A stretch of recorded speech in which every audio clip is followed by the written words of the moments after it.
A small town is rocked by a vicious murder. You find this man bound, hog-tied. He had experienced terror with a capital T. The community is alerted to a dangerous criminal on the loose. They met while he was in prison, and then he escaped. No one had seen or heard from her since he had disappeared. Was she being removed against her will, or was she a participant? As police race to find both a missing person and a fugitive, more troubling crimes come into focus. We really didn't know where she was. I'm thinking, oh my God, there's another potential victim. And the search for the truth will expose a serial killing couple on a horrific crime spree. I just wondered what kind of animal these two were that would do this to a person.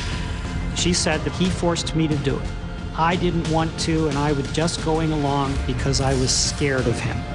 This was a crime perpetrated by dangerous, calculating criminals, and it is the epitome of pure evil.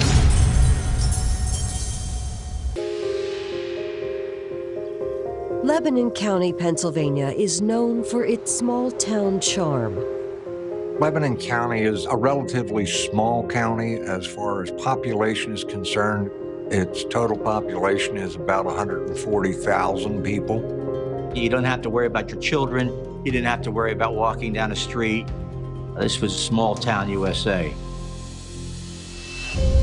But on September 25th, 1993, 911 dispatchers in the small borough of Palmyra receive a disturbing report about one of its citizens. Palmyra Borough Police received a report that a 74-year-old resident named Guy Goodman hadn't been seen by his neighbors for days, and it was quite unusual. His neighbors had grown concerned because his mail and his newspapers had piled up outside of his home.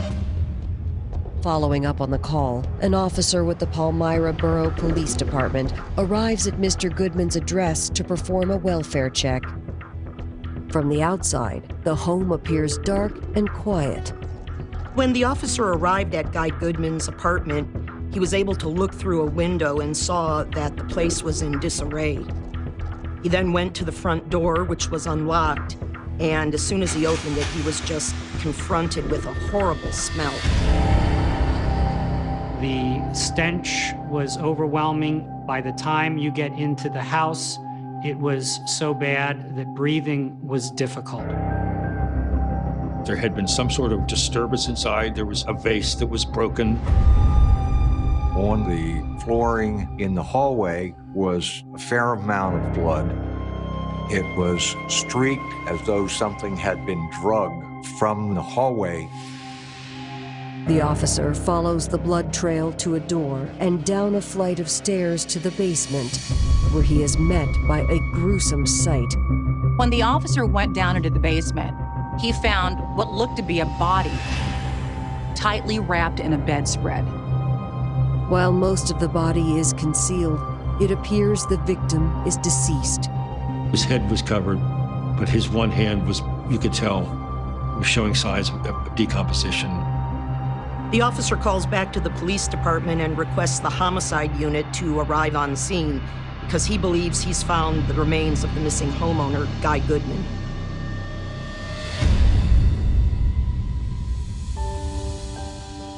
Before he'd been reported missing, Guy Goodman had been enjoying a life of retirement. The 74-year-old had owned and operated a popular floral business in the community for nearly 2 decades. I was friends of Guy Goodman. He was just one of these, like a Reader Digest guy. You know, he just, your most interesting character. It was just really nice to be able to talk and meet people like that. He was well-known and well-respected throughout the entire community, not just in Palmyra, but throughout Lebanon County.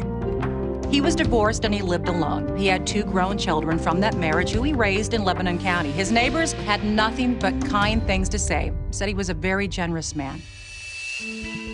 Faith played an important role in Guy's life. He was an active member of his church and enjoyed going on mission trips to help those less fortunate. I'm president of a volunteer health organization. and we make trips usually into Central America. Guy expressed to me that he's always wanted to go on one of these trips, and he'd like to really help some people out. Guy Goodman was quite the traveler, but he also was a gentleman who loved his community, and he regularly gave back to that community. He worked with a lot of charities and did a lot of good for many, many people. I wouldn't call him wealthy, but certainly comfortable in terms of his ability to pay for his own needs and to give to others. And from all accounts, he was a very giving man. But now it looks like Guy Goodman's life may have come to a tragic end. On September 25th, 1993, a body is found concealed in the basement of the retired florist's home. I was the primary investigator on this particular homicide. I responded to the location and was met by Palmyra Borough Police Department. We found that after taking the bedspread off, then under that there was a sheet of plastic wrapped around the entire body, covering head to toe.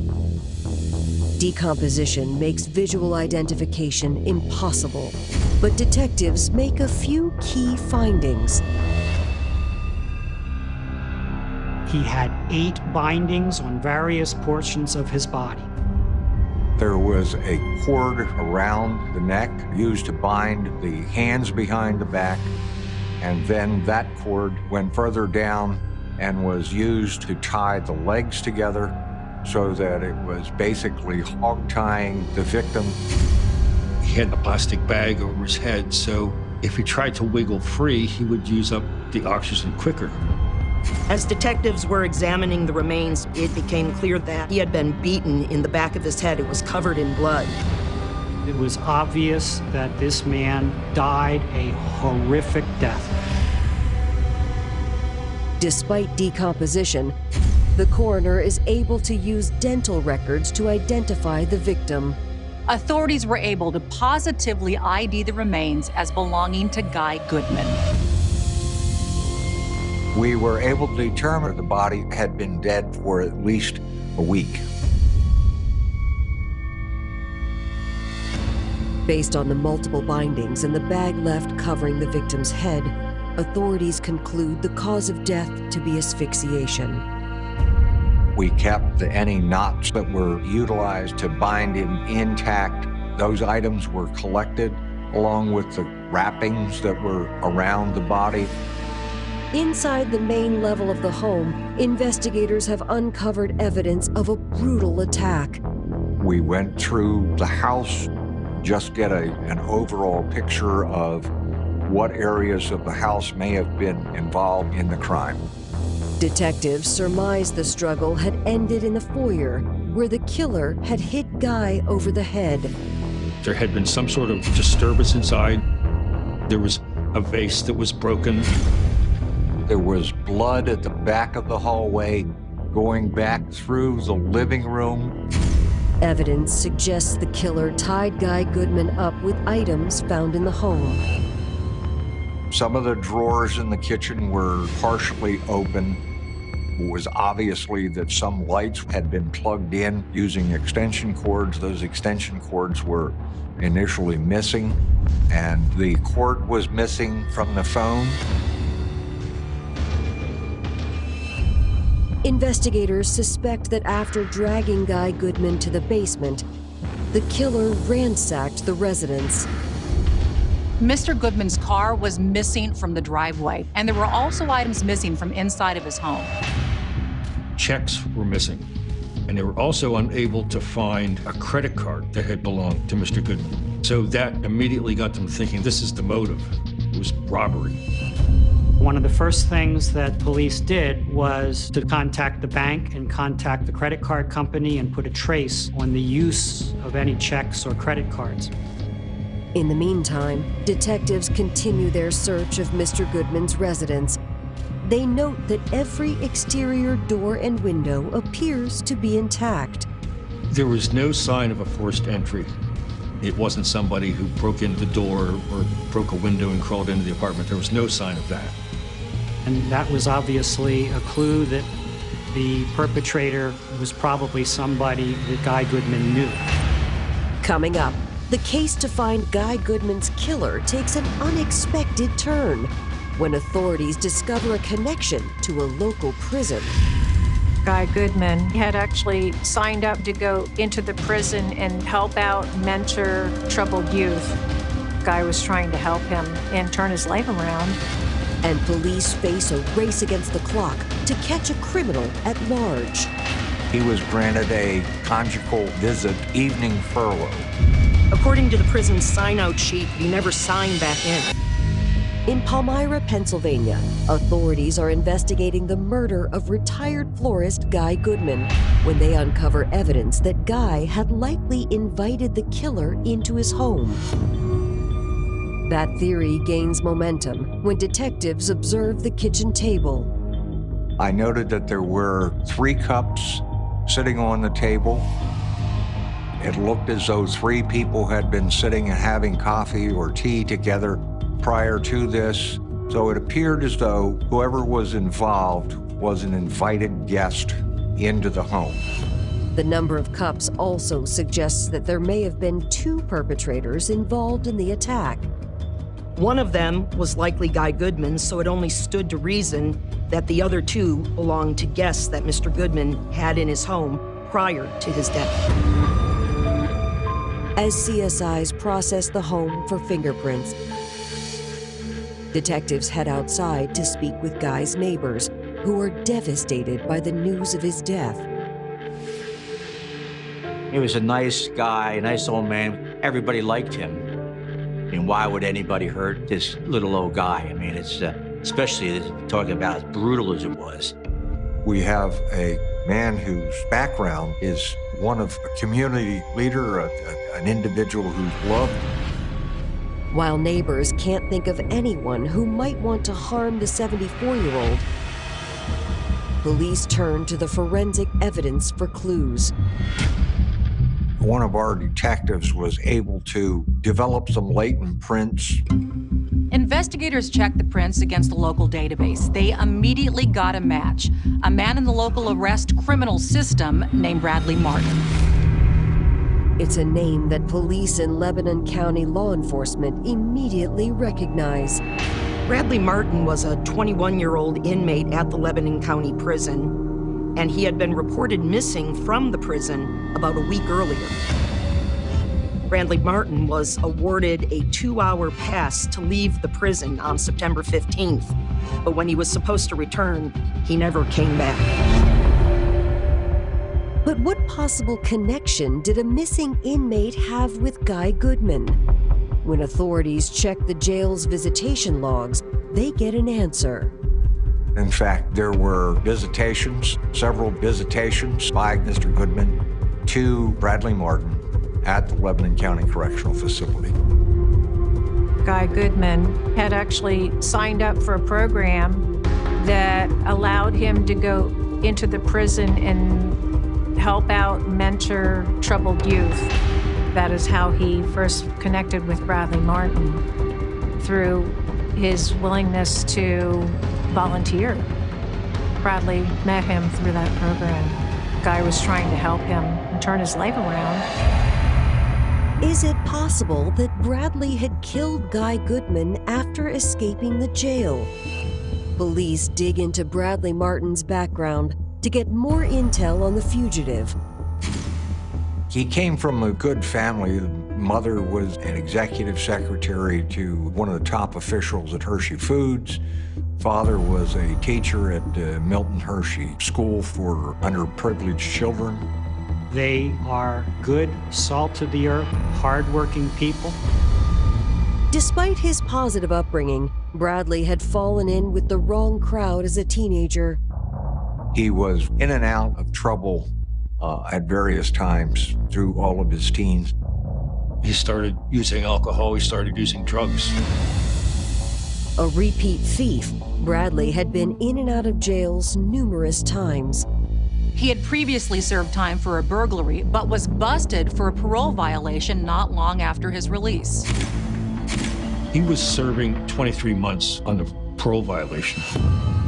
Before his escape, correctional officers had considered Bradley a model inmate, which allowed him to participate in the jail's work release program. The work release program is a program that allows trusted inmates to be released on a daily basis to go to work. They leave the prison, they go to their place of employment, and then they come right back to the prison. He had a job at a facility in Palmyra that did packaging of candy. Bradley's employers had reported to prison officials that he was a good employee who never missed a shift. And it was while working at the factory that Bradley had met his new girlfriend. That's where he met Carolyn King. Carolyn King was a 27-year-old woman who worked at the same factory as Bradley Martin. She thought he was handsome and didn't seem to mind that he was a prison inmate. They grew close very quickly.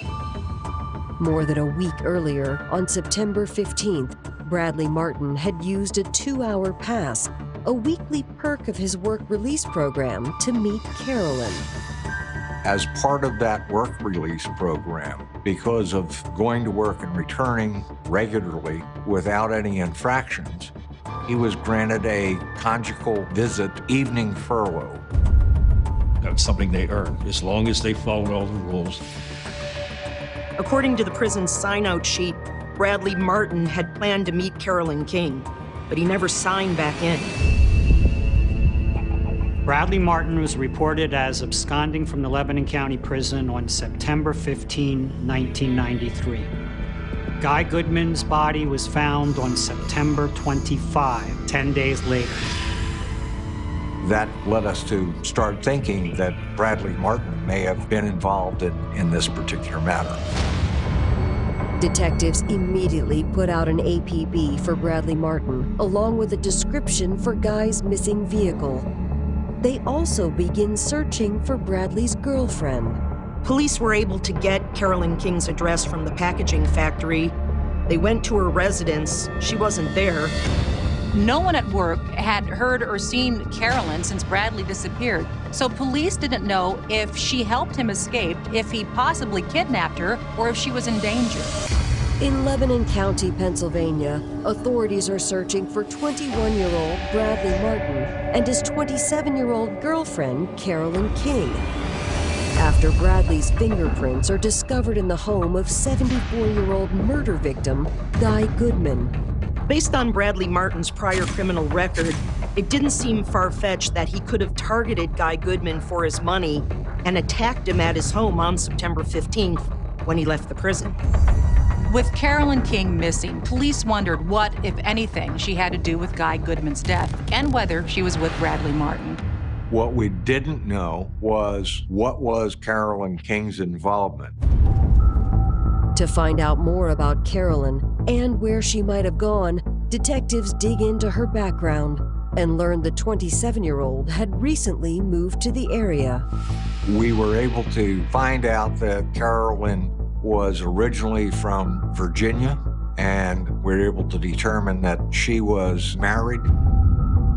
In addition to her husband, she had 4 children. The oldest was 12, so all those 4 children were under the age of 12. I was working at HARP, which stands for Housing Assistance and Resource Program. The program was to prevent homelessness. Carolyn King came to us just as any other client would have. I was assigned to her as the caseworker. Her situation was that she was new to the area. She was applying to be placed in an apartment or a rental unit. Based on Carolyn's application, her husband and children had made plans to join her when financial assistance was granted and Carolyn had settled in. But those plans changed when Carolyn met Bradley Martin. Carolyn had gotten a job at this candy packaging company where she met Bradley. It seems like they were drawn to each other. Carolyn King lived in a different state from her husband and children. Bradley Martin had been in jail many times and appeared to really need somebody to take care of him. So the two were sort of drawn to one another, and Bradley apparently didn't mind that Carolyn was already married. Carolyn was very persuasive, very charming, attractive, and I think that Bradley became enamored with her. People who had worked there noticed that they spent a lot of time together during breaks, during lunch. Soon, co-workers say, it appeared both Carolyn and Bradley had turned their backs on their former lives and began focusing on a future together. They were very definitely in a relationship. There were records at the prison that Carolyn visited Bradley. They had conjugal visits together, and there was no doubt that they were indeed a couple. But now both Bradley and Carolyn have vanished without a trace. Nobody had seen or heard from Bradley or Carolyn since September 15th, and when authorities reached out to Carolyn's husband in Virginia, he hadn't heard from her in weeks. Detectives are convinced that Carolyn is with Bradley, but where is the couple now? On September 27th, detectives get their first lead when the trace on Guy Goodman's credit card comes in from the bank. I had a report which showed transactions for the past week traveling through Pennsylvania, Ohio, Indiana, and going west into Iowa. And the last transactions that we had were in Rapid City, South Dakota.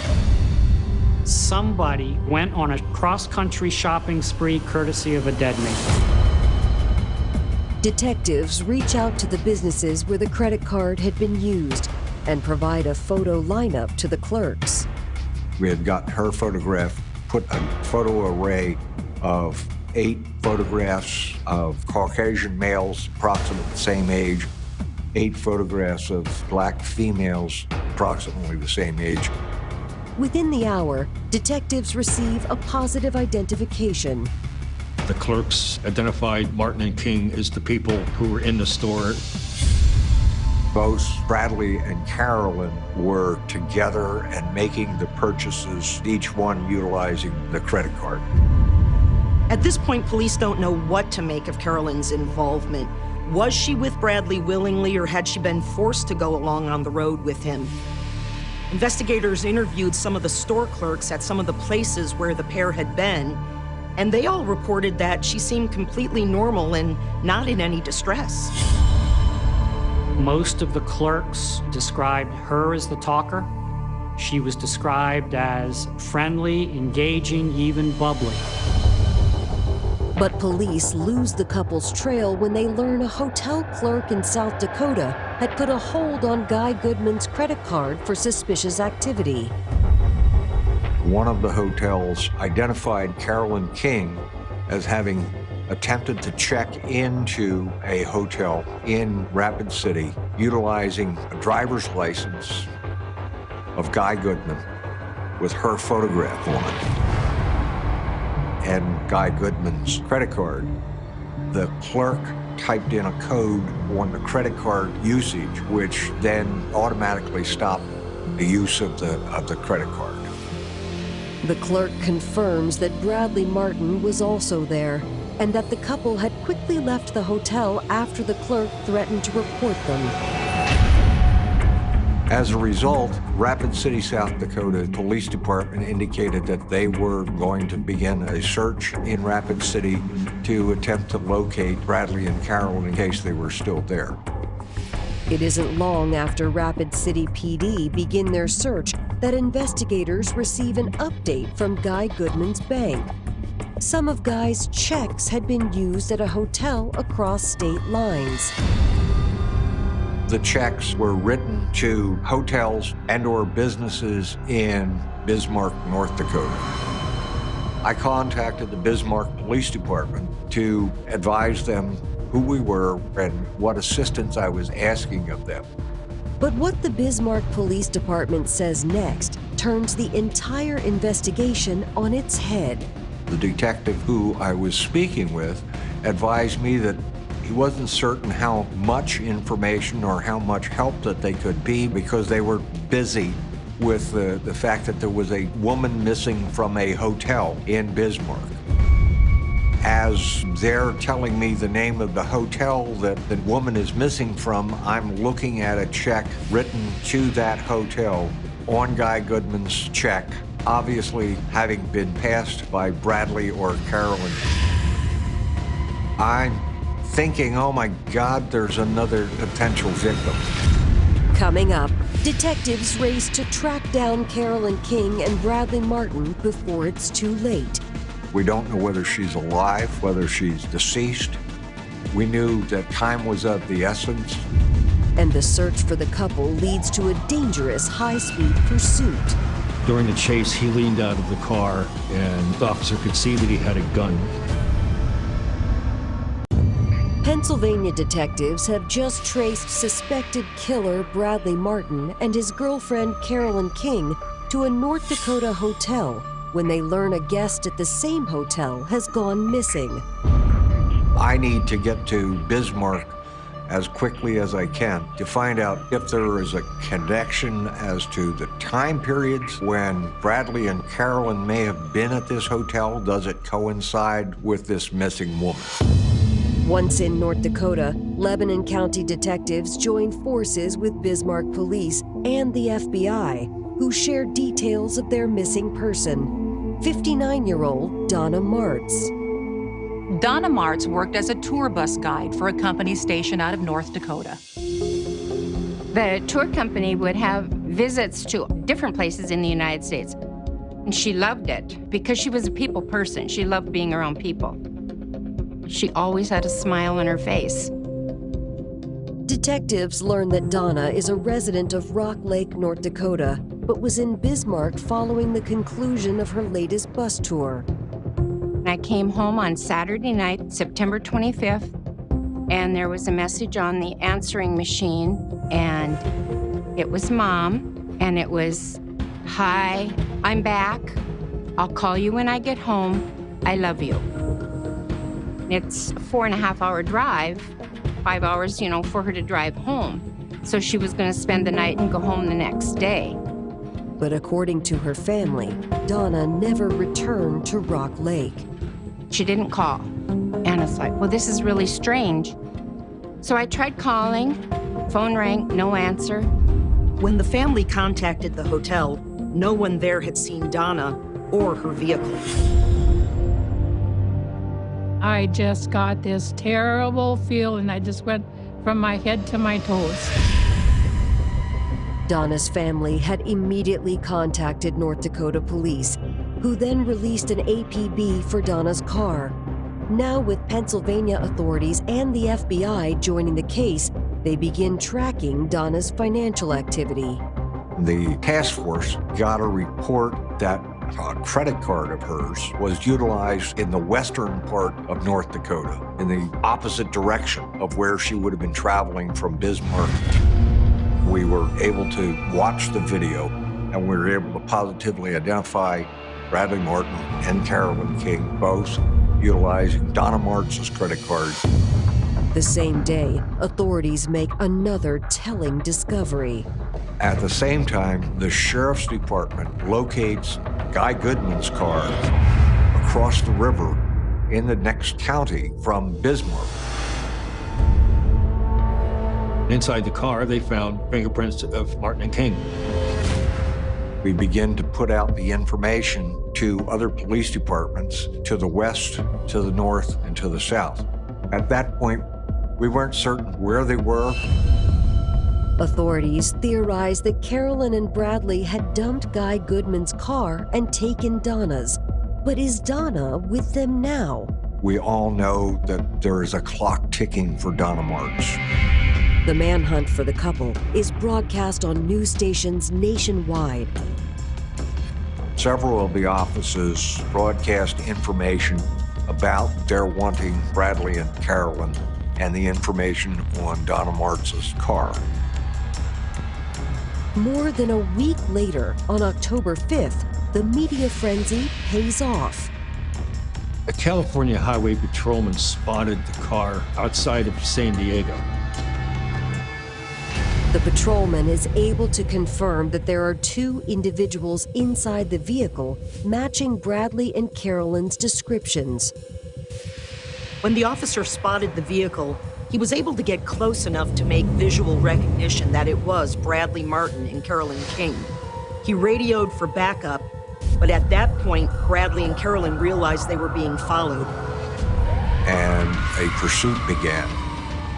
The California Highway Patrol chased them across the desert and into Yuma, Arizona. Now, at that point, Bradley had a gun with him. And during the chase, he leaned out of the car.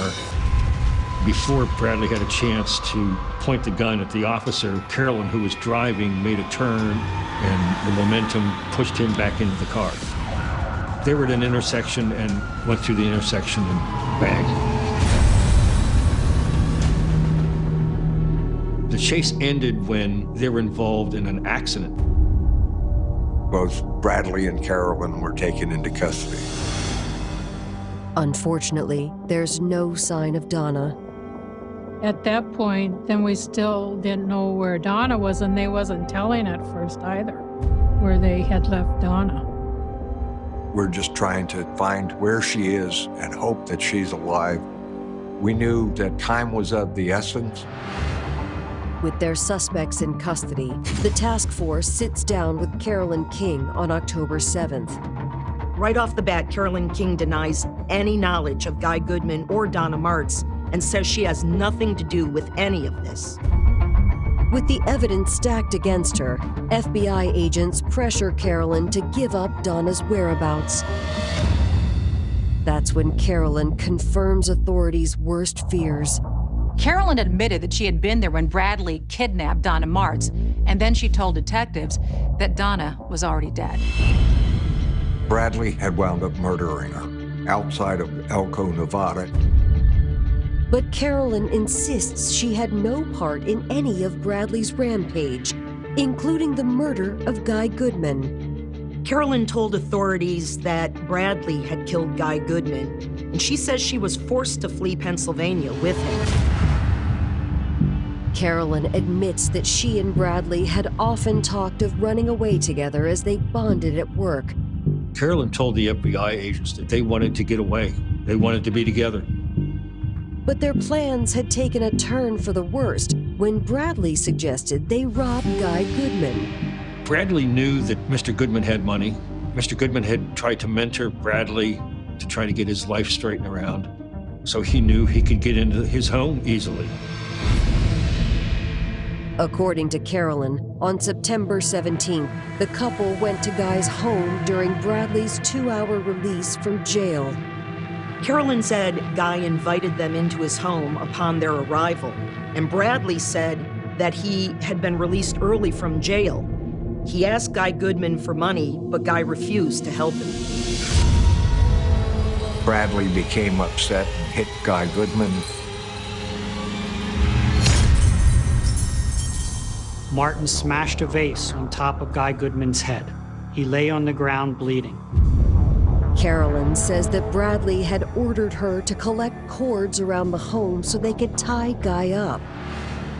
They lifted him up. They carried him down into the basement. They tied him up. He was bound with 8 different ties or bindings.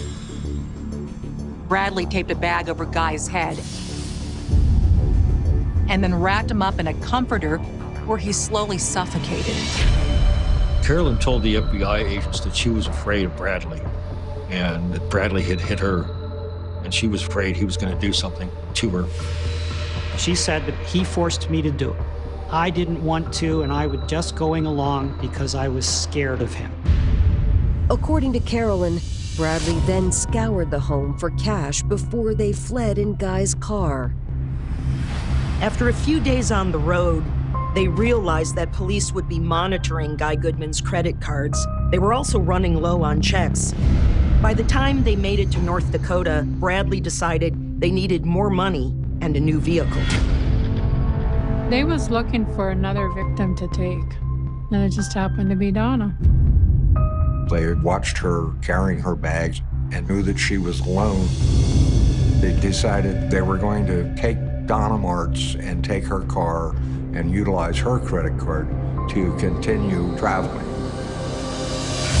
On the morning of September 26th, the day after police had discovered Guy's dead body in Pennsylvania, Bradley kidnapped Donna Martz at knife point. As Donna was checking out of the hotel, Bradley was behind her. When she turned toward him, he stabbed her in the side and then led her into the parking lot. Carolyn says Bradley had tied Donna up and forced her into the trunk of her car, where they kept her hostage. Donna was a prisoner in her own car. She spent 5 agonizing days in the trunk, not knowing what was going to happen to her as Bradley and Carolyn just drove across state lines. Carolyn says eventually Bradley decided to get rid of Donna. On September 30th, he drove to the Nevada desert and forced her out of the vehicle. Bradley shot her in the head. She was then left in the desert in a hope that coyotes and or other animals would devour her body. Carolyn says she and Bradley headed for California, where Bradley planned to flee across the border. Fortunately, police were able to catch the couple before they escaped. Carolyn continues to claim she was just another victim of Bradley's. To get to the truth, authorities sit down with Bradley Martin and confront him with Carolyn's claims. He confirms what Carolyn had already told them and readily admits to killing both Guy Goodman and Donna Martz. No remorse, just a factual statement of what took place. That led me to feel that Bradley Martin was a completely depraved individual. Despite Carolyn's claims of innocence and Bradley's refusal to throw his girlfriend under the bus, authorities believe she played a larger role in the crime spree. It was Carolyn King who wrote the checks and signed the receipts when she used the credit cards. It was the clerks who said she didn't seem to be upset or under any sort of duress. She was alone on many occasions. She could have walked out the door. She could have called 911, and she didn't. She didn't report that, hey, I'm being kidnapped and to go across country and this man is dangerous and call the police. None of that. We were able to pretty well surmise that she was not an unwilling participant. Escaped convict Bradley Martin and his girlfriend Carolyn King are in police custody for the murders of Guy Goodman and Donna Martz. My family called me to let me know that they had been apprehended. My heart broke for my mom, knowing that she was bound and gagged and alive in the trunk of her car, hot days, hot nights, and knowing she couldn't do anything about it. But loved ones of the victims receive a small ray of hope when both Carolyn and Bradley decide to cooperate with authorities. They drew a map to where Mom's body was, to the best of their knowledge. And so we were able to bring Mom home. That was one thing I was grateful for, because so many don't get to bring their loved one home, and we did. That was a relief to know that at least we had her body that could be brought back to North Dakota. Bradley Martin and Carolyn King are officially charged with theft, kidnapping, and 2 counts of murder. The couple is extradited back to Pennsylvania to await trial. So how does something like this happen? Bradley came from a good family. He did lead a small life of crime, but it graduates to these horrendous murders. It's unfathomable. What led 2 young people, Bradley Martin, who was less than 21 years old, why he threw his life away for nothing? I was terribly shocked to hear that Carolyn was involved in a homicide. She was just so ordinary and so quiet and really refined. I was just amazed that a mother who was seemingly very concerned about her family because she was seeking help could even be capable of committing a crime like she did. I just couldn't believe it. 1 year later, in September of 1994, the joint trial of Carolyn King and Bradley Martin for the murder of Guy Goodman begins in a Lebanon County courtroom. While Carolyn continues to maintain her innocence, Bradley claims he never planned to murder Guy. His defense was, this was spontaneous. There was no premeditation. And what I did in closing argument was go through everything that happened on the night of the homicide. How long did it take for them to actually do those things? Every single second.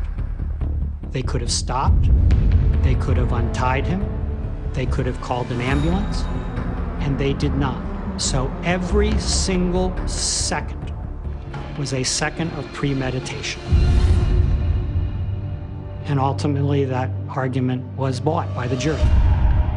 On October 11th, 1994, both Carolyn King and Bradley Martin are found guilty of all charges and sentenced to death.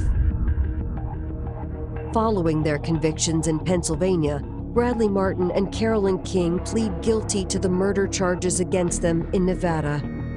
They each receive an additional sentence of life without parole. There was no doubt that these two did this crime. It was just witness after witness, exhibit after exhibit. I've never had a trial in my career where the evidence was more compelling.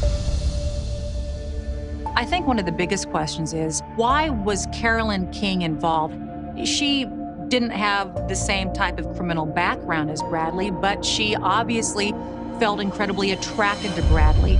And anywhere that Bradley went, Carolyn went. And look where it got her. There was no good reason for Guy Goodman to have died.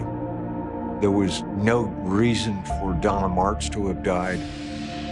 In the end, two innocent people who were well loved by their families as well as their communities at large lost their lives, all because Bradley Martin and Carolyn King couldn't wait 23 months for Bradley's prison sentence to be concluded.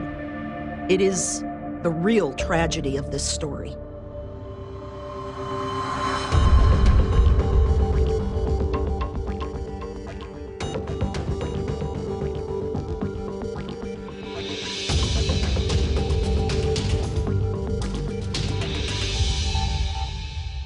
In late November of 2001, the village of Llanfairpwll on the island of Anglesey, Wales, was preparing for winter. The days had become short and gray, the nights colder and quieter with every passing week. By evening, most of the village settled into silence. Lights glowed softly behind curtained windows. Elderly residents locked their doors before bed. Cars were rare on the narrow roads after dark. It was the kind of place where people still recognized each other by footsteps, where neighbors exchanged greetings every morning, and where violent crime felt distant enough to belong to another country entirely. For the people who lived there, safety was not something they consciously thought about. It was simply part of life. That illusion would disappear forever on the night of November 26, 2001. Long before the tabloids arrived with headlines about vampires and ritual killings. Before television crews parked outside the village and transformed a quiet Welsh community into the center of national horror. There was only a small house occupied by a 90-year-old widow named Mabel Lation. She lived alone. She was frail. And according to investigators, she was deliberately chosen by someone who knew exactly how vulnerable she was. When police entered her home after concerns were raised about her welfare, they encountered a scene so disturbing that even experienced investigators struggled to describe it. This was not the aftermath of a burglary gone wrong. It was not an impulsive attack fueled by panic or desperation. The violence inside the house carried signs of obsession, preparation, and something deeply unnatural. Detectives quickly realized they were dealing with a crime unlike anything the community had ever seen. The brutality itself was horrifying enough. But what transformed the case into one of the most infamous murders in modern British criminal history were the details that emerged afterward. The victim had been stabbed repeatedly. After her death, her chest had been cut open. Her heart had been removed. Blood had been collected from the body in what investigators believed was part of a ritualistic act. Within hours, rumors began spreading across the village. Some residents whispered about Satanism. Others feared a cult operating in the area. Local newspapers used phrases like ritual murder, while national tabloids quickly escalated the language even further. Soon the crime became known across Britain by names such as the vampire murder and the vampire killer case. For many people hearing the story for the first time, the details sounded almost fictional, more like the plot of a horror film than a real homicide investigation. Yet behind the sensational headlines was a deeply tragic reality. A vulnerable elderly woman had been murdered inside her own home, and the person responsible, according to police, was not an occult leader or a mysterious drifter passing through town. He was a local teenager. 17-year-old Matthew Hardman lived only a short distance away. People who knew him described him as strange, withdrawn, and fascinated by dark imagery. He reportedly dressed in black, listened to Gothic music, and spoke obsessively about vampires, blood, death, and supernatural power. Some classmates later claimed he had openly talked about wanting to become a vampire. Others remembered disturbing comments about wanting to know what it felt like to kill someone. At the time, many dismissed those remarks as the kind of theatrical behavior sometimes associated with troubled adolescents. Nobody imagined they would later be examined in court as warnings that had gone ignored. What made the case especially unsettling was the apparent gap between fantasy and reality. Across Britain in the early 2000s, Gothic culture existed largely on the fringes of youth identity. Teenagers experimented with dark fashion, horror films, vampire fiction, and dramatic imagery. For the overwhelming majority, it was harmless self-expression. But investigators would later argue that in Matthew Hardman's case, fantasy had crossed into something far more dangerous. According to statements he gave after his arrest, he believed blood possessed supernatural significance. He claimed he wanted to become a vampire. He described feeling compelled to kill. Whether those beliefs reflected genuine delusion, calculated performance, or some unstable combination of both became one of the central questions surrounding the investigation. But while the media became obsessed with the imagery of vampires and ritual violence, another aspect of the story risked being overshadowed. At the center of the case was Mabel Lation herself. Much of the national coverage focused on the killer's bizarre obsessions rather than the life of the woman who died. Yet for the residents of Llanfairpwll, the horror was profoundly personal. Mabel was not simply a victim in a sensational murder case. She was a neighbor, an elderly widow who had survived nearly an entire century only to be attacked in the place where she should have been safest. The crime shattered the emotional foundations of the community. Elderly residents reportedly became afraid to stay alone at night. Doors that had once been left unlocked were suddenly secured before sunset. Fear spread through the village not only because of the brutality of the murder, but because the killer appeared to have emerged from within the community itself. The idea that such violence could come from a local teenager deeply unsettled many residents. As the investigation unfolded, detectives began piecing together evidence that suggested the attack had not been spontaneous. Hardman allegedly knew the victim lived alone because he had previously delivered newspapers in the area. Police believed he selected her specifically because she was vulnerable and unlikely to resist. In the days after the murder, investigators recovered blood evidence, clothing, and materials from Hardman's bedroom that they believed connected him directly to the crime. Among the items reportedly found were writings about vampires, violent imagery, and notes with ritualistic themes. DNA evidence would later strengthen the prosecution's case even further. Yet despite the disturbing physical evidence, public fascination increasingly centered on the psychology behind the murder. How could a 17-year-old develop such violent fantasies? Had warning signs been missed? Were horror media and Gothic subcultures somehow responsible? Or was the case an example of severe individual pathology unrelated to the communities being blamed in headlines? Experts later emphasized that there was no evidence linking broader Gothic culture to violence. Most people interested in vampire fiction, dark fashion, or horror films never commit crimes. Investigators found no proof that Hardman belonged to any organized satanic group or cult. Instead, many specialists concluded that he represented an extreme and deeply disturbed individual case rather than part of a larger movement.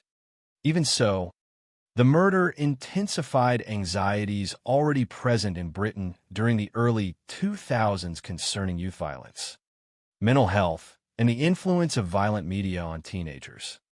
The trial that followed attracted enormous press attention. Newspapers fixated on the phrase vampire killer, turning the case into a national spectacle. But beneath the sensationalism remained a far quieter and more disturbing truth. The most frightening aspect of the crime was not its association with Gothic fantasy or supernatural imagery. It was the ordinariness surrounding it.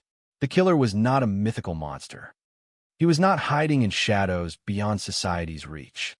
According to prosecutors, he was an isolated teenager living inside an ordinary family home, moving unnoticed through an ordinary community. While violent fantasies slowly evolved into something real, cases like this force uncomfortable questions about the boundary between imagination and action. Violent fantasy alone is not a crime. Many people are drawn to horror fiction, dark symbolism, or macabre curiosity without ever harming anyone.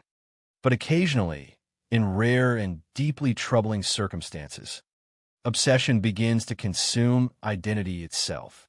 Investigators later argued that Matthew Hardman had spent weeks immersed in thoughts about blood rituals, death, and killing before the attack finally occurred. By the time police began reconstructing the timeline, the crime no longer appeared impulsive. It looked increasingly deliberate, and that realization made the murder even more terrifying. Because deliberate violence implies choice.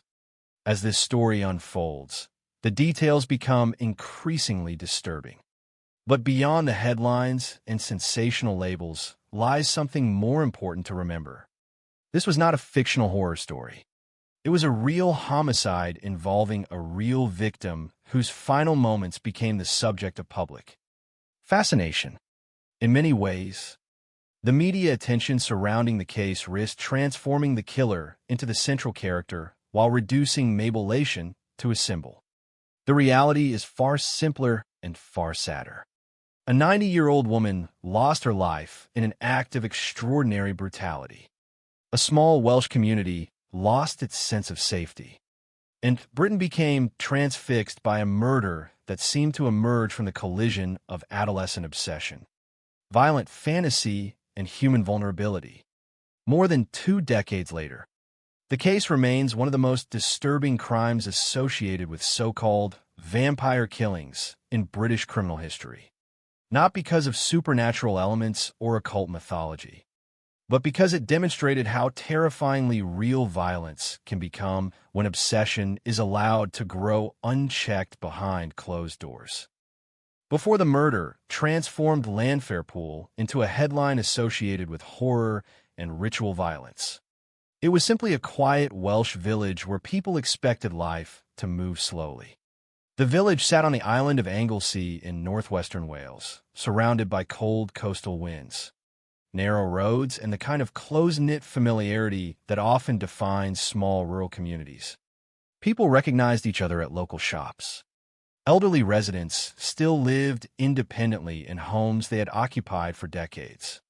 Children grew up seeing the same neighbors every day. Outsiders were noticed immediately. In places like Landfair Pool, safety did not depend on surveillance cameras or heavy police presence. It depended on routine, trust, and the assumption that serious violence belonged somewhere else. That assumption would be permanently broken in November of 2001.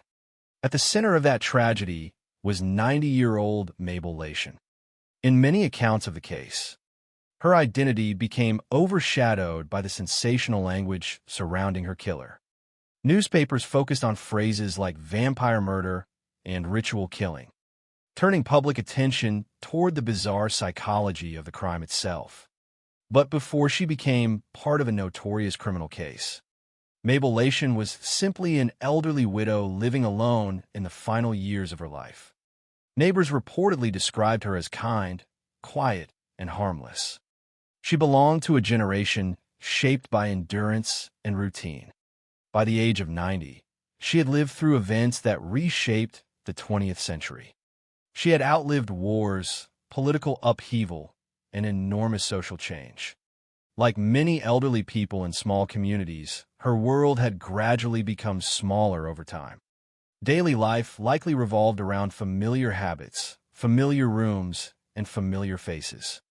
She lived alone, and because of her age and physical condition, she was particularly vulnerable.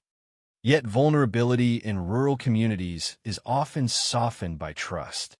People become accustomed to seeing the same delivery workers, the same neighbors, the same passers-by. Familiarity creates comfort. Tragically, investigators later concluded that this familiarity may also have contributed to why she became a target. According to police findings, Matthew Hardman knew that Mabel Lation lived alone because he had previously delivered newspapers in the area. He knew the routines of the neighborhood. He knew which homes contained elderly residents. And investigators believed he deliberately selected her because she would be unable to resist. That detail became one of the most disturbing aspects of the case. The murder was not viewed as random. It appeared calculated against someone whose age and isolation made her defenseless. For residents of Landfair Pool, this realization intensified the emotional impact of the crime. It suggested not only brutality, but exploitation of trust and vulnerability. To understand why the case became so psychologically shocking, it is important to understand the atmosphere of the community itself. Violent crime in small villages tends to resonate differently than it does in large cities. In major urban centers, tragedy can sometimes feel anonymous, separated from daily life by distance or unfamiliarity. In Landfair Pool, nearly everyone knew of Mabel Lation. Even those who did not know her personally recognized her as part of the community. The murder, therefore, did not feel like an isolated event. It felt like a violation of the village itself. Elderly residents reportedly became frightened to remain alone after dark. People who had rarely locked their doors suddenly began doing so routinely. Fear spread not only because of what happened, but because nobody initially understood why it happened. The details emerging from the crime scene sounded irrational and grotesque. Rumors escalated rapidly. Some residents feared there was a satanic cult operating nearby. Others worried about a potential serial killer. The violence seemed too extreme to fit ordinary explanations. Yet while public fear grew, investigators increasingly focused their attention on a local teenager whose behavior had already unsettled some people around him long before the murder occurred. Matthew Hardman was born in 1984 and was 17 years old at the time of the killing. On the surface, there was nothing obviously extraordinary about his background. He lived with his parents and had no history marking him as someone destined for national infamy. But according to classmates and acquaintances, he had developed an intense fascination with vampires, blood, death, and occult imagery. He reportedly dressed almost entirely in black, listened to Gothic music, and consumed horror-related material obsessively. Some people remembered him speaking frequently about death in ways that made others uncomfortable. Others later recalled him talking about wanting to become a vampire. In hindsight, these statements took on a far more sinister meaning. At the time, however, many people dismissed them as teenage theatrics. During the late 1990s and early 2000s, Gothic aesthetics and dark fantasy interests were not uncommon among certain youth subcultures across Britain. Many teenagers experimented with dramatic identities involving horror films, vampire fiction, dark clothing, and morbid symbolism. Importantly, investigators and later commentators repeatedly emphasized that such interests alone are not indicators of violence. The overwhelming majority of people involved in Gothic culture are entirely nonviolent. The danger in Matthew Hardman's case was not the existence of fantasy itself, but what appeared to be an increasingly obsessive fixation detached from reality. Several classmates reportedly remembered comments that disturbed them even before the murder occurred. Among the most chilling was an alleged statement in which Hardman expressed curiosity about what it felt like to kill someone. After the crime, remarks like these became impossible to ignore. But before November 2001, they were largely interpreted as immature attempts at shock value rather than genuine threats. This is often one of the most unsettling aspects of violent crimes involving young offenders. Warning signs only appear obvious after tragedy has already occurred. People reconstruct conversations in hindsight, searching for moments where intervention might have changed the outcome. Yet, at the time, disturbing comments can be difficult to distinguish from fantasy, attention-seeking, or adolescent provocation. Investigators later concluded that Hardman's obsessions had deepened significantly before the murder. According to evidence presented afterward, he had become fascinated with the idea that blood possessed supernatural power. He reportedly consumed material related to vampires and ritual imagery and developed beliefs connected to becoming something beyond ordinary human identity. Whether these ideas reflected delusion, fantasy immersion, or symbolic obsession became a major question during the investigation and trial. But one point became increasingly clear: the violent thoughts did not appear sudden. They had been developing over time. Another important dimension of the case involved isolation. Although the available evidence does not support broad psychological speculation beyond what investigators documented, the portrait emerging after the murder suggested a teenager increasingly disconnected from ordinary social reality. Reports described him as strange, withdrawn, and fixated on dark themes. Adolescence is often a period of identity experimentation, but in certain cases obsession can begin replacing healthy social boundaries. In retrospect, investigators believed Hardman had spent weeks immersed in fantasies involving blood, violence, and ritualistic ideas before finally acting on them. Those fantasies would eventually collide with a real human victim, and that victim was someone who represented the exact opposite of danger or aggression. Mabel Lation was 90 years old, frail, living quietly and independently in the same community where Hardman moved through ordinary daily life. There was no known personal conflict between them, no argument, no revenge motive. The prosecution later argued that she was targeted precisely because she could not defend herself. That reality stripped away any illusion of mutual confrontation. This was not a fight that escalated. It was an attack carried out against someone uniquely vulnerable. The emotional imbalance of the crime deeply affected public reaction. Even decades later, discussions of the case continue to return to the same disturbing contrast. A teenager consumed by violent fantasy entering the home of a defenseless elderly widow. Before the murder, Hardman reportedly spent time thinking about violence and ritualistic acts. Investigators later found writings and materials connected to vampires and blood imagery in his room.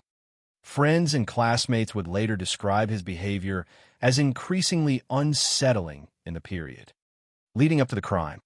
Yet no one appears to have imagined that those obsessions would result in real violence. That gap between appearance and action became central to the public fascination surrounding the case. Hardman did not fit the image of a hardened career criminal. He was not an older offender with a long documented history of violence. He was a teenager living in a relatively ordinary environment, which forced many people to confront uncomfortable questions about how extreme violence can emerge from seemingly unremarkable circumstances. The murder also triggered broader anxieties already present in Britain during the early 2000s concerning youth mental health, violent media, and alternative subcultures.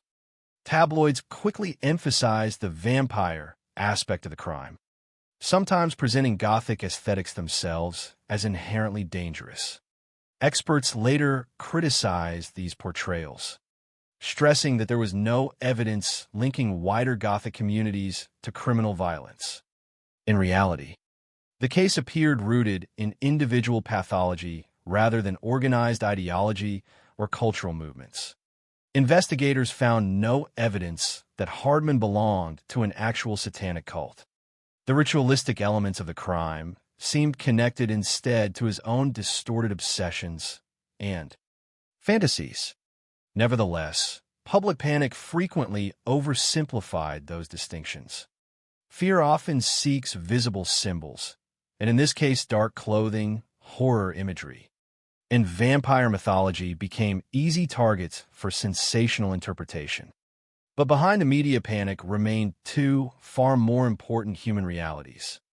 The first was the life of Mabel Lation, a vulnerable elderly woman whose final moments became part of a horrifying criminal investigation. The second was the gradual transformation of Matthew Hardman from a troubled teenager with disturbing fantasies into a murderer capable of extraordinary violence.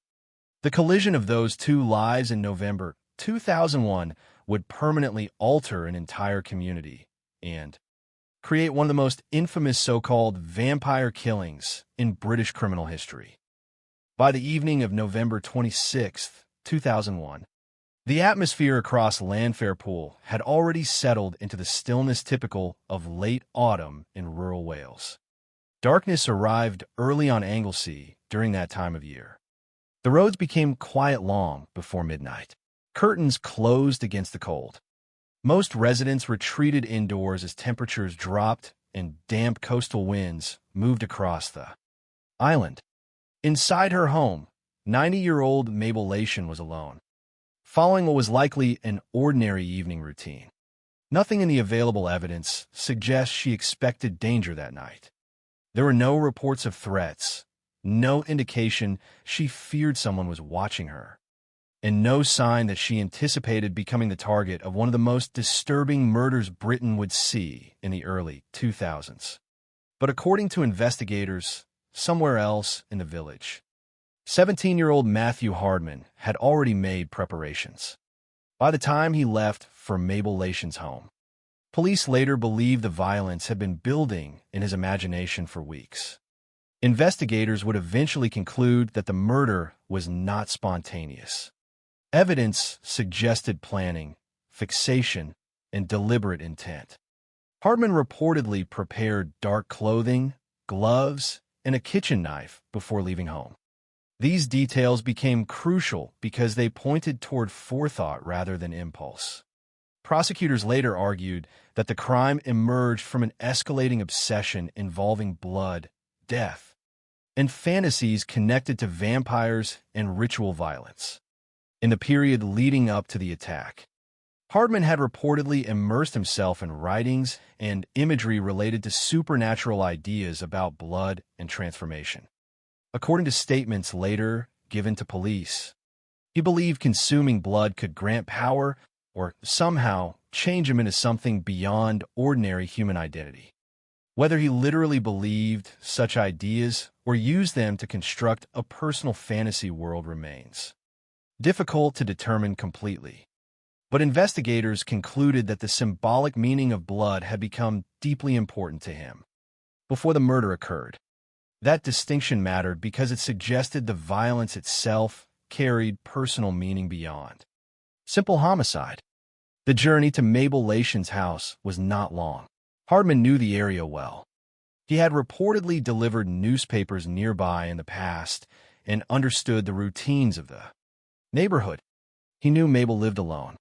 Police later argued that he selected her precisely because she represented an easy target, elderly, physically weak, isolated, and unlikely to resist effectively. This realization horrified the public almost as much as the brutality itself. The murder was not viewed as random chaos. It appeared predatory. According to the investigation, the vulnerability of the victim was central to why she was chosen. At some point during the evening, Hardman approached the house wearing dark clothing and gloves.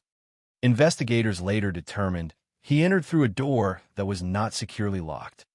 In small rural communities, especially among older generations, strict security measures were often uncommon. Many residents trusted their surroundings enough to leave doors unsecured. That trust became one of the silent tragedies underlying the crime. The exact sequence of events inside the house can never be fully reconstructed beyond the evidence left behind. What investigators concluded, however, was that the attack happened quickly and violently. According to forensic findings, Mabel Lation suffered multiple stab wounds. Because of her age and physical condition, she likely had little or no opportunity to defend herself effectively. There was no indication of a prolonged struggle in which she could escape or overpower her attacker. The imbalance between victim and offender remained one of the most devastating aspects of the case. A 90-year-old widow faced a physically capable teenage attacker armed with a knife inside her own home. The brutality of the assault shocked even experienced investigators. Yet what happened after Mabel Lation's death would become the defining horror of the case. According to police findings, Hardman did not leave immediately after the killing. Instead, investigators believed he carried out actions connected to his obsession with vampires and blood rituals. He reportedly used a knife to cut open the victim's chest and remove her heart. Blood was then collected using a cooking pot found inside the home.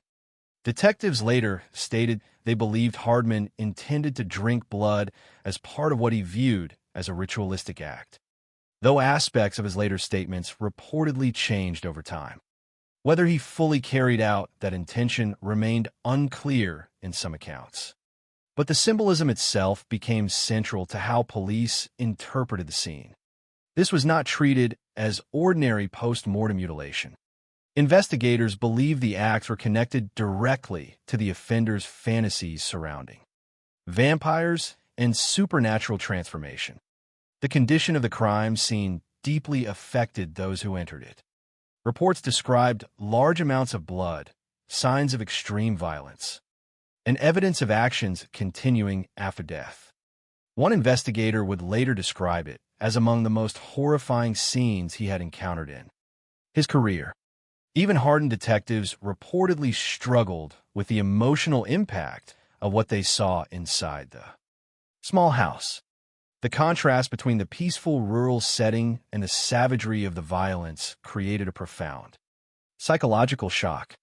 In many homicide cases, investigators can identify familiar motives such as robbery, revenge, domestic conflict, or personal disputes.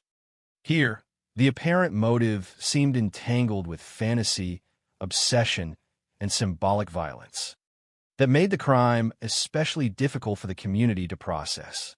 While tabloids later sensationalized the vampire aspects of the case, the reality inside the house was not theatrical or supernatural. It was intimate, physical, and deeply tragic.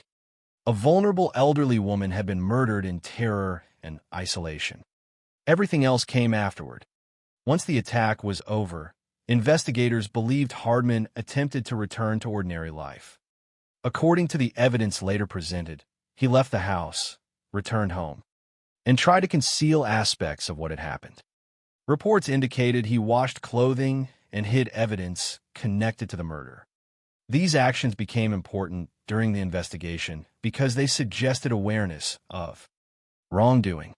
Prosecutors later argued that attempts to clean evidence demonstrated consciousness of guilt rather than complete psychological detachment from reality. Yet witnesses also described behavior that seemed emotionally unstable in the period immediately after the killing. Some acquaintances later recalled Hardman making vague comments implying he had done something significant or irreversible. Others remembered him speaking obsessively about blood, darkness, or death. Accounts suggested he appeared agitated and sleep-deprived, with noticeable behavioral changes that unsettled people around him. Whether these comments represented confession, shock, excitement, or psychological collapse became part of the broader effort to understand his state of mind after the murder. One of the most disturbing dimensions of the case was the apparent emotional contradiction in Hardman's behavior. On one hand, the attack itself reflected extraordinary violence and fixation. On the other, he reportedly attempted afterward to resume normal behavior while concealing evidence. This duality became a major issue later during psychiatric evaluations and legal arguments. Was he detached from reality, consumed by delusional thinking, or still fully aware of his actions? The answer would shape how investigators and courts interpreted responsibility. But before those questions could be addressed publicly, the murder first had to be discovered. And when it was, the reaction across Landfairpool was immediate fear. The crime scene did not resemble anything residents associated with their village. News spread quickly that the victim had suffered not only murder, but mutilation. Rumors escalated almost instantly. Some feared satanic activity. Others speculated about cult involvement. Because the details sounded so extreme, ordinary explanations seemed inadequate to many residents. Police, meanwhile, faced enormous pressure to determine whether they were dealing with a single offender or something larger. The ritualistic appearance of the crime scene initially raised fears that additional attacks might occur. For elderly residents especially, anxiety intensified rapidly. Many reportedly became afraid to remain alone after dark. Doors that once remained unlocked were suddenly secured each evening. The emotional landscape of the village changed almost overnight. Yet as investigators began tracing evidence and reconstructing timelines, suspicion increasingly moved toward a local teenager rather than a hidden cult or outside predator. That realization carried its own kind of horror. Because if the investigation was correct, the violence had not arrived from somewhere distant or unknown. It had emerged from within the community itself. Later investigations would uncover writings, blood-related fantasies, and materials connected to vampires inside Hardman's room. But on the night of November 26th itself, none of that was yet visible to the public. There was only confusion, fear, and the unbearable reality that Mabel Lation was dead. Her final moments became overshadowed nationally by sensational labels and disturbing imagery. But beneath the headlines remained a simpler truth. A frail 90-year-old woman spent the last moments of her life facing unimaginable violence inside her own home. The symbolism that obsessed her killer did nothing to lessen the human reality of what occurred. There, if anything, it made the crime more chilling precisely because it demonstrated how fantasy can sometimes become untethered from moral boundaries. According to investigators, Matthew Hardman did not kill for money, revenge, or personal hatred. He killed while pursuing an obsession he had spent weeks nurturing privately in his imagination. And on one cold November night in rural Wales, those fantasies crossed permanently into reality. The morning after the murder, Landfairpool no longer felt like the same village. News traveled quickly through small rural communities, often faster than official statements themselves. Before most residents even understood what had happened inside Mabel Lation's home, they already sensed something terrible had occurred. Police activity around the property immediately drew attention. Vehicles arrived. Officers moved in and out of the small house with unusual urgency. Curtains shifted in nearby windows as neighbors watched from inside their homes, trying to piece together fragments of information from whispers and scattered observations. What began as concern for an elderly resident soon evolved into the realization that the community had become the scene of an exceptionally violent homicide investigation. For detectives arriving at the property, the challenge was immediate and overwhelming. Experienced investigators are trained to detach emotionally from crime scenes, to focus on evidence instead of horror. But according to later accounts, the scene inside Mabel Lation's home deeply disturbed even seasoned officers. The level of violence was extraordinary. There was blood throughout the house. The injuries inflicted after death suggested ritualistic behavior rather than ordinary assault. One investigator would later describe it as among the most horrifying scenes he had encountered. During his career, those reactions were not simply emotional responses to brutality. They also reflected confusion. At first glance, the crime did not resemble a typical homicide driven by robbery, revenge, or domestic conflict. The mutilation of the victim and the collection of blood suggested symbolic intent. Investigators therefore faced two urgent questions simultaneously. Who committed the murder? And was the community facing a broader threat? During the earliest stage of the investigation, police could not rule out the possibility that multiple offenders were involved. The ritualistic appearance of the crime scene raised fears that the murder could be connected to occult activity or organized violence. Throughout Britain during the late 20th century and early 2000s, periodic waves of public anxiety surrounding satanic rituals and cult crimes had already influenced media coverage of unusual murders. As details began leaking beyond police lines, speculation spread rapidly. Some residents reportedly feared a satanic group might be operating nearby. Others worried the killing was the work of a serial murderer. The fact that the victim was elderly and vulnerable only intensified those fears. If someone capable of such violence remained unidentified, many people wondered who might be next. The psychological impact on Landfairpool was immediate. Elderly residents became particularly frightened. People who had spent decades feeling safe inside the village suddenly questioned that safety. Doors that had once been left unlocked were now secured every evening. Some residents reportedly avoided going out after dark altogether. Parents became protective of children walking alone. The murder created a climate of suspicion and unease in a place where violent crime had once seemed unimaginable. At the same time, the national media began moving toward the story. Early descriptions emphasizing ritualistic elements quickly attracted sensational coverage. Terms like vampire murder and ritual killing appeared in newspapers, increasing public fascination while also complicating the investigative environment. Detectives had to work within growing public panic and intense media scrutiny, all while carefully processing one of the most disturbing crime scenes in recent British memory.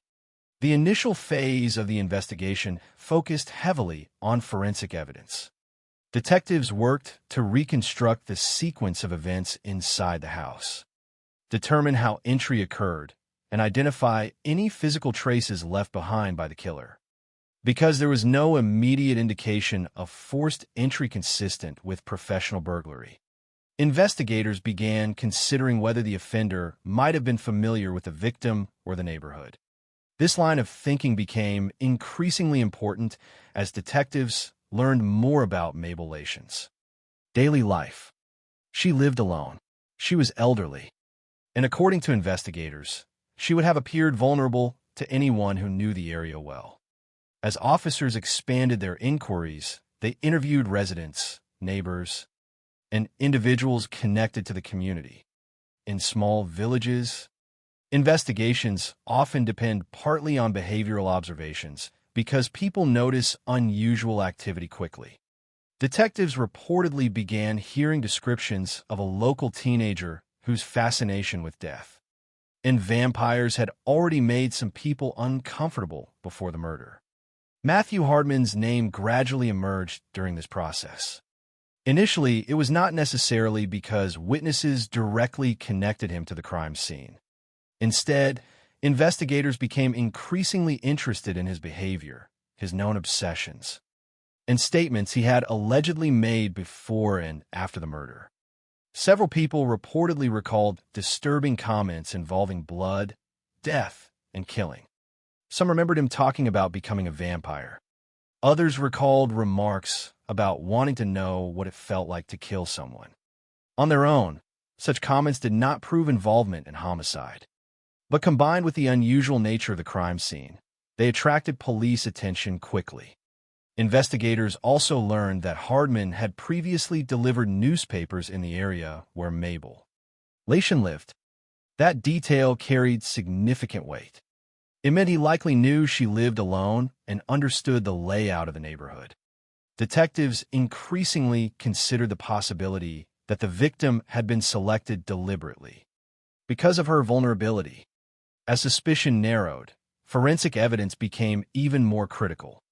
Police reportedly recovered blood traces, clothing, and physical evidence connecting Hardman to the crime. Though the public at the time often focused on the sensational aspects of the case, investigators relied primarily on traditional forensic procedure rather than speculation about occult motives. DNA evidence ultimately became one of the strongest components of the prosecution's case. According to reports, forensic testing linked Hardman directly to the murder scene, transforming him from a person of interest into the central suspect. Once investigators searched Hardman's bedroom, the broader psychological portrait surrounding the crime began to emerge more clearly. Officers reportedly discovered materials connected to vampires, ritualistic themes, and violent imagery. There were writings and documents reflecting obsession with blood and supernatural transformation. Clothing believed to contain blood evidence was also reportedly recovered. Importantly, investigators did not treat these materials alone as proof of guilt. Interest in horror themes or dark imagery is not criminal behavior, and police understood that many teenagers engage with Gothic aesthetics harmlessly. However, when those materials were viewed alongside forensic evidence, witness accounts, and the nature of the crime scene itself, they became highly significant. The writings and imagery appeared to reinforce a developing theory that the murder was connected to an escalating personal obsession rather than conventional criminal motives. The search of Hardman's room also deepened concerns about premeditation. Investigators believed the evidence suggested violent fantasies had existed long before the murder itself. This mattered enormously from a legal perspective because it supported the argument that the attack was planned rather than impulsive.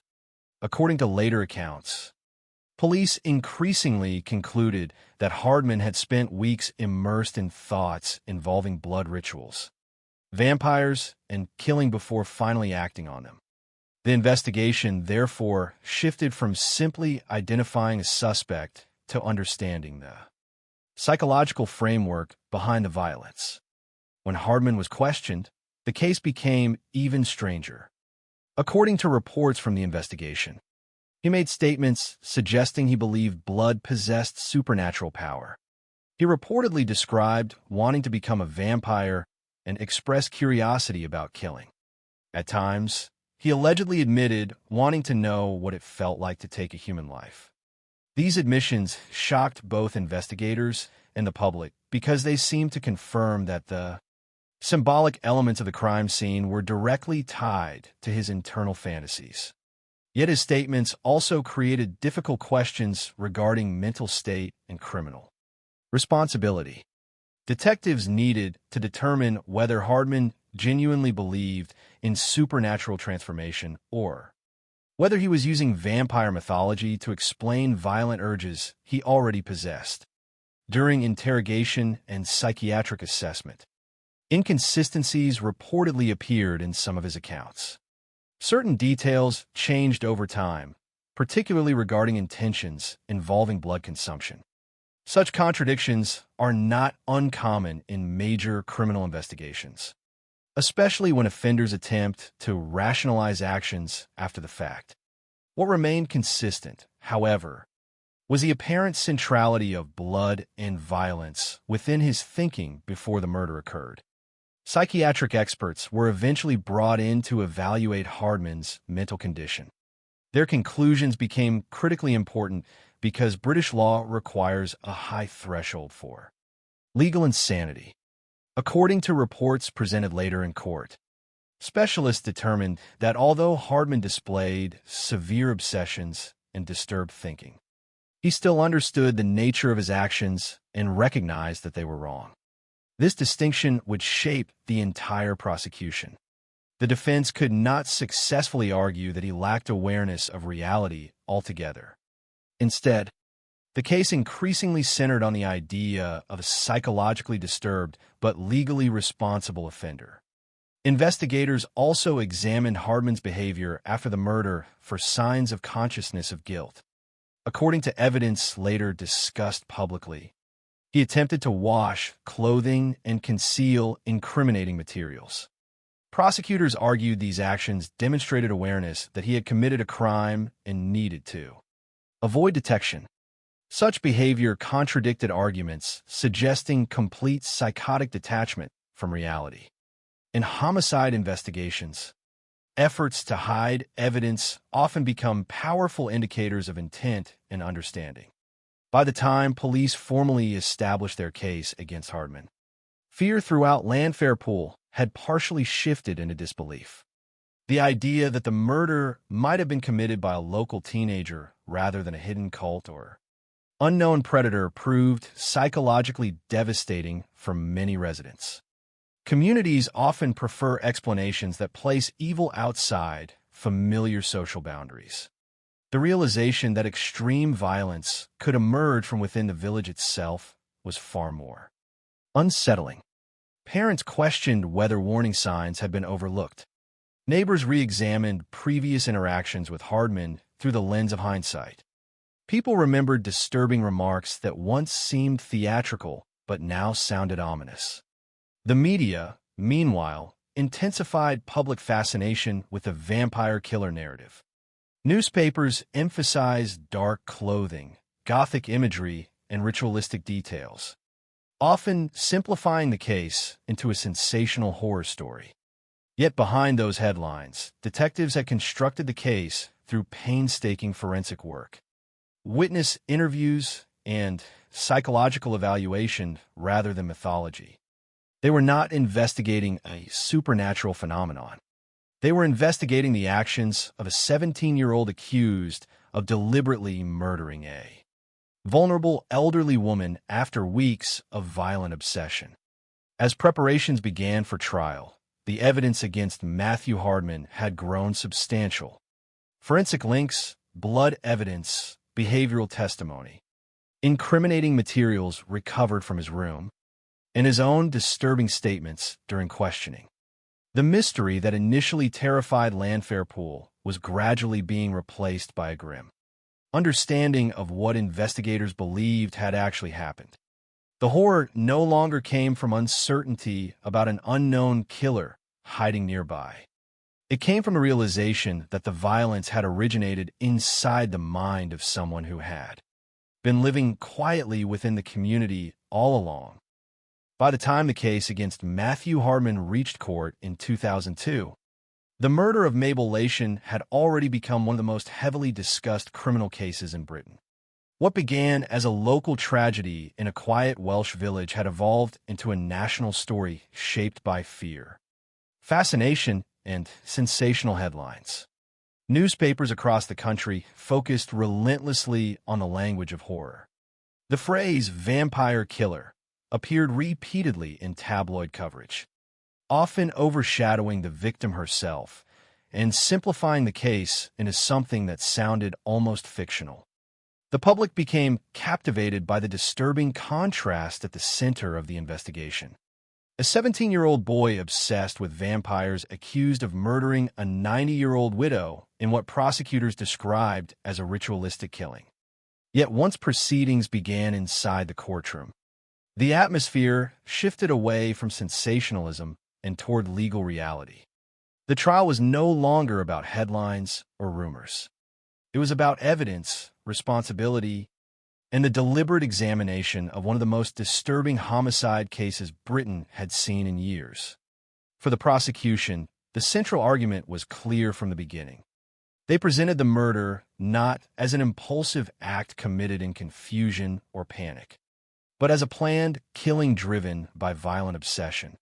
According to the case presented in court, Matthew Hardman had spent weeks immersed in fantasies involving blood, death, and supernatural transformation before ultimately selecting Mabel Lation as a target because she was elderly, isolated, and vulnerable. Prosecutors emphasized the preparation involved in the attack. Hardman had reportedly brought gloves, dark clothing, and a knife with him on the night of November 26, 2001. These details were important because they demonstrated forethought.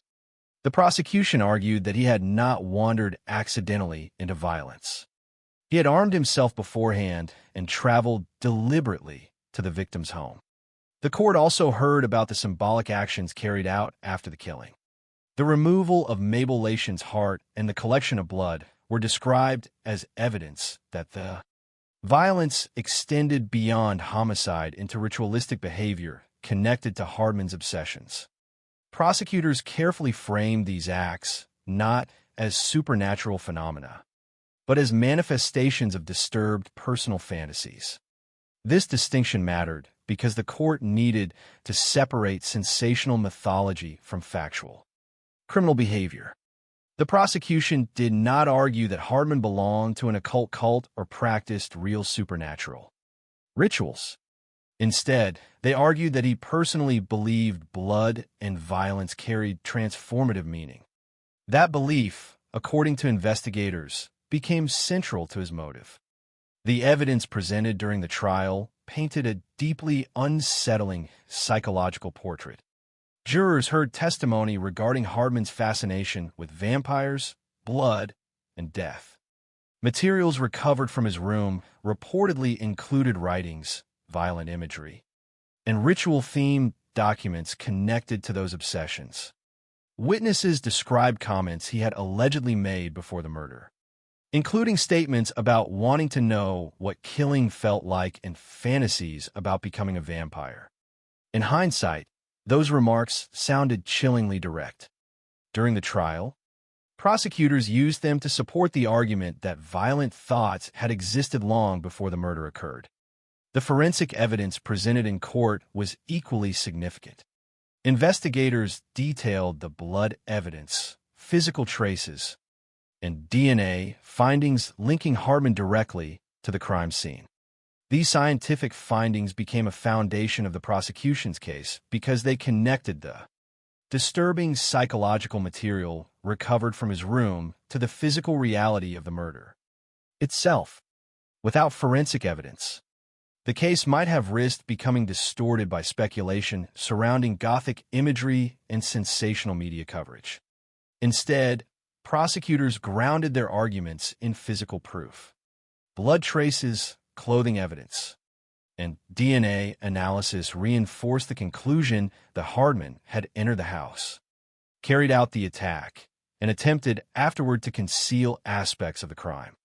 Prosecutors also emphasized his behavior following the murder. According to evidence discussed in court, Hardman attempted to wash clothing and hide incriminating items after returning home.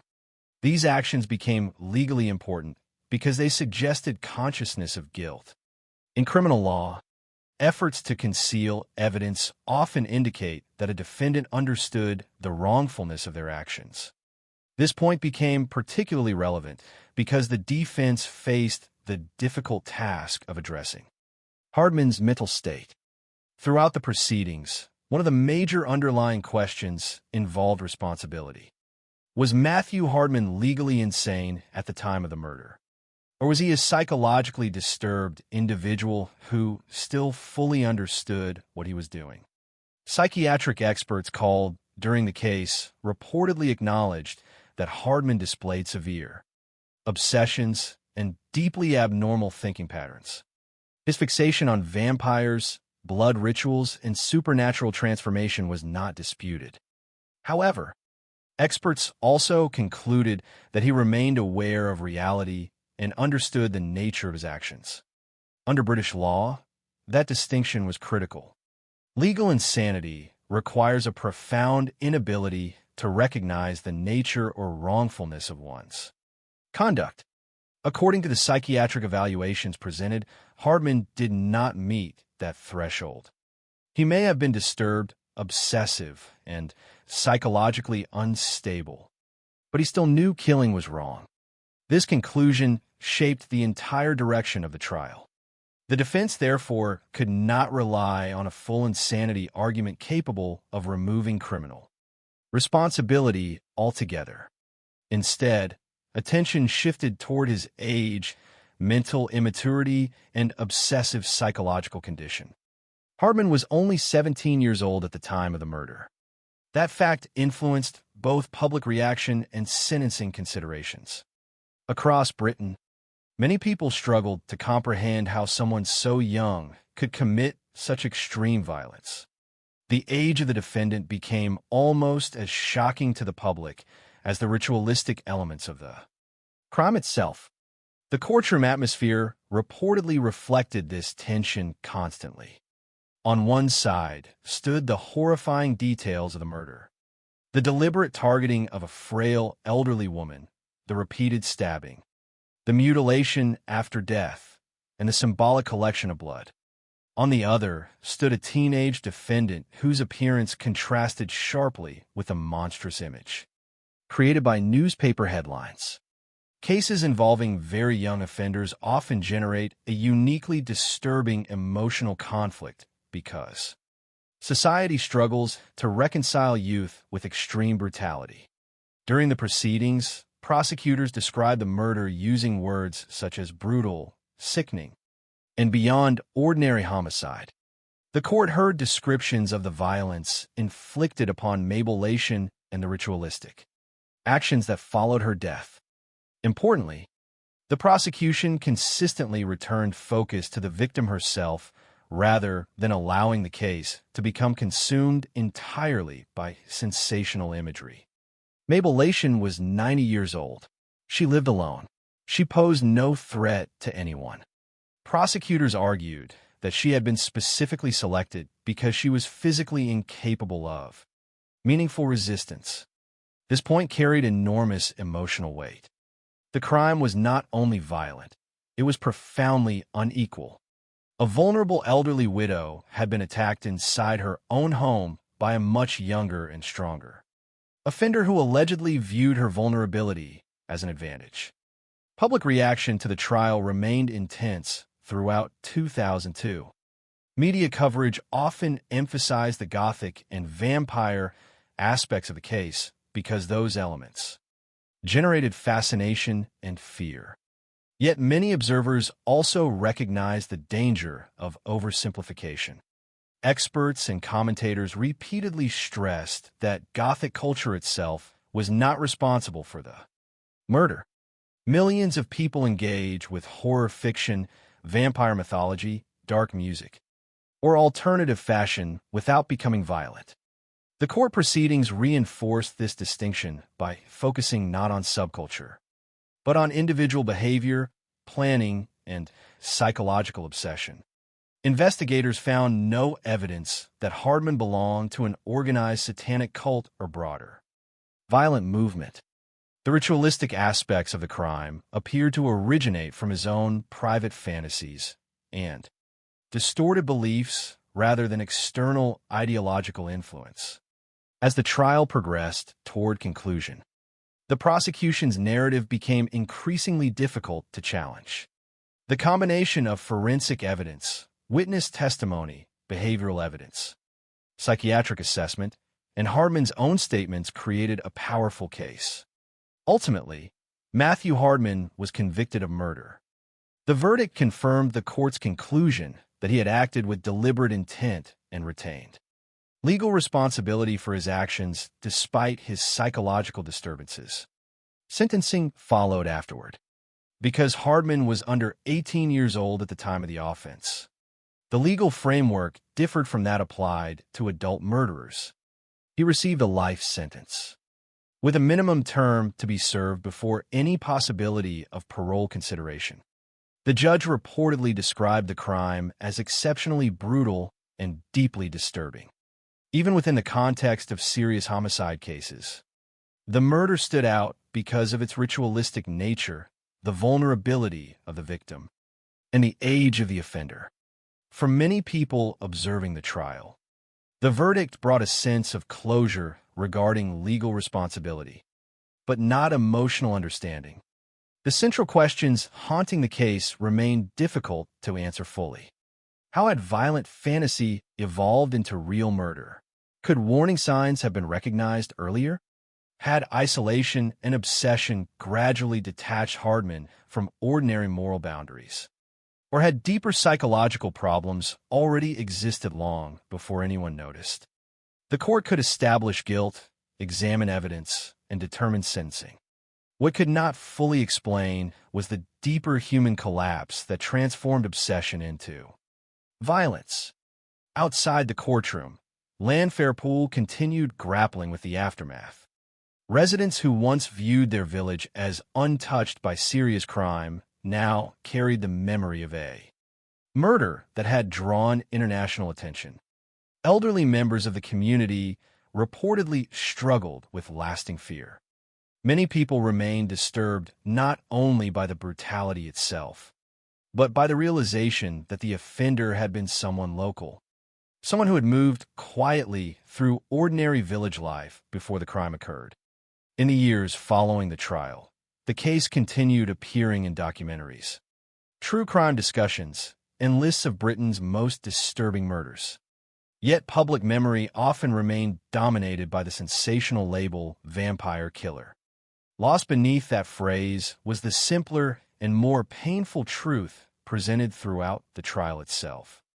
An elderly woman named Mabel Lation had been murdered in her own home by a deeply disturbed teenager whose fantasies about blood and transformation escalated into irreversible violence. The court had delivered its verdict. But for many people connected to the case, understanding remained far more elusive than judgment. After the conviction of Matthew Hardman in 2002, the legal process came to an end. But the emotional aftermath of the case continued long after the courtroom emptied. For the people of Landfair Pool, there was no simple return to normal life. Violent crimes leave physical evidence behind, but they also leave invisible damage that lingers inside communities for years. In small villages especially, trauma spreads quietly. It changes routines. It changes the way neighbors look at one another. It changes the assumptions people make about safety, trust, and human nature. Before the murder of Mabel Lation, Landfair Pool had been the kind of place where elderly residents could still believe they were protected by familiarity. Afterward, many no longer felt that way. The crime had not come from a stranger driving through the village in the darkness. According to investigators, it had been committed by a local teenager who already knew the victim and understood how vulnerable she was. That realization permanently altered the emotional landscape of the community. Residents reportedly became more cautious. Doors that once remained unlocked were now secured routinely. Some elderly people became afraid of living alone. The psychological safety that had once defined village life was fractured by the knowledge that extreme violence could emerge from within the community itself. For many people, That was the most disturbing lesson of the entire case. It challenged the comforting belief that evil always arrives from outside familiar spaces. The murder of Mabel Lation also became a national symbol during a period when Britain was increasingly anxious about youth violence, mental health, and the influence of dark media culture. Throughout the early 2000s, tabloids and television programs frequently framed the case through the language of horror. The phrase, vampire killer, became attached permanently to Matthew Hardman in press coverage, transforming the crime into something almost mythological in public memory. Yet this sensational framing created another problem. It risked replacing understanding with spectacle. Many headlines focused heavily on blood rituals, Gothic imagery, and supernatural symbolism, while paying far less attention to the victim herself or the deeper psychological realities surrounding the case. Experts and commentators later warned against interpreting the murder as evidence that Gothic culture itself was dangerous.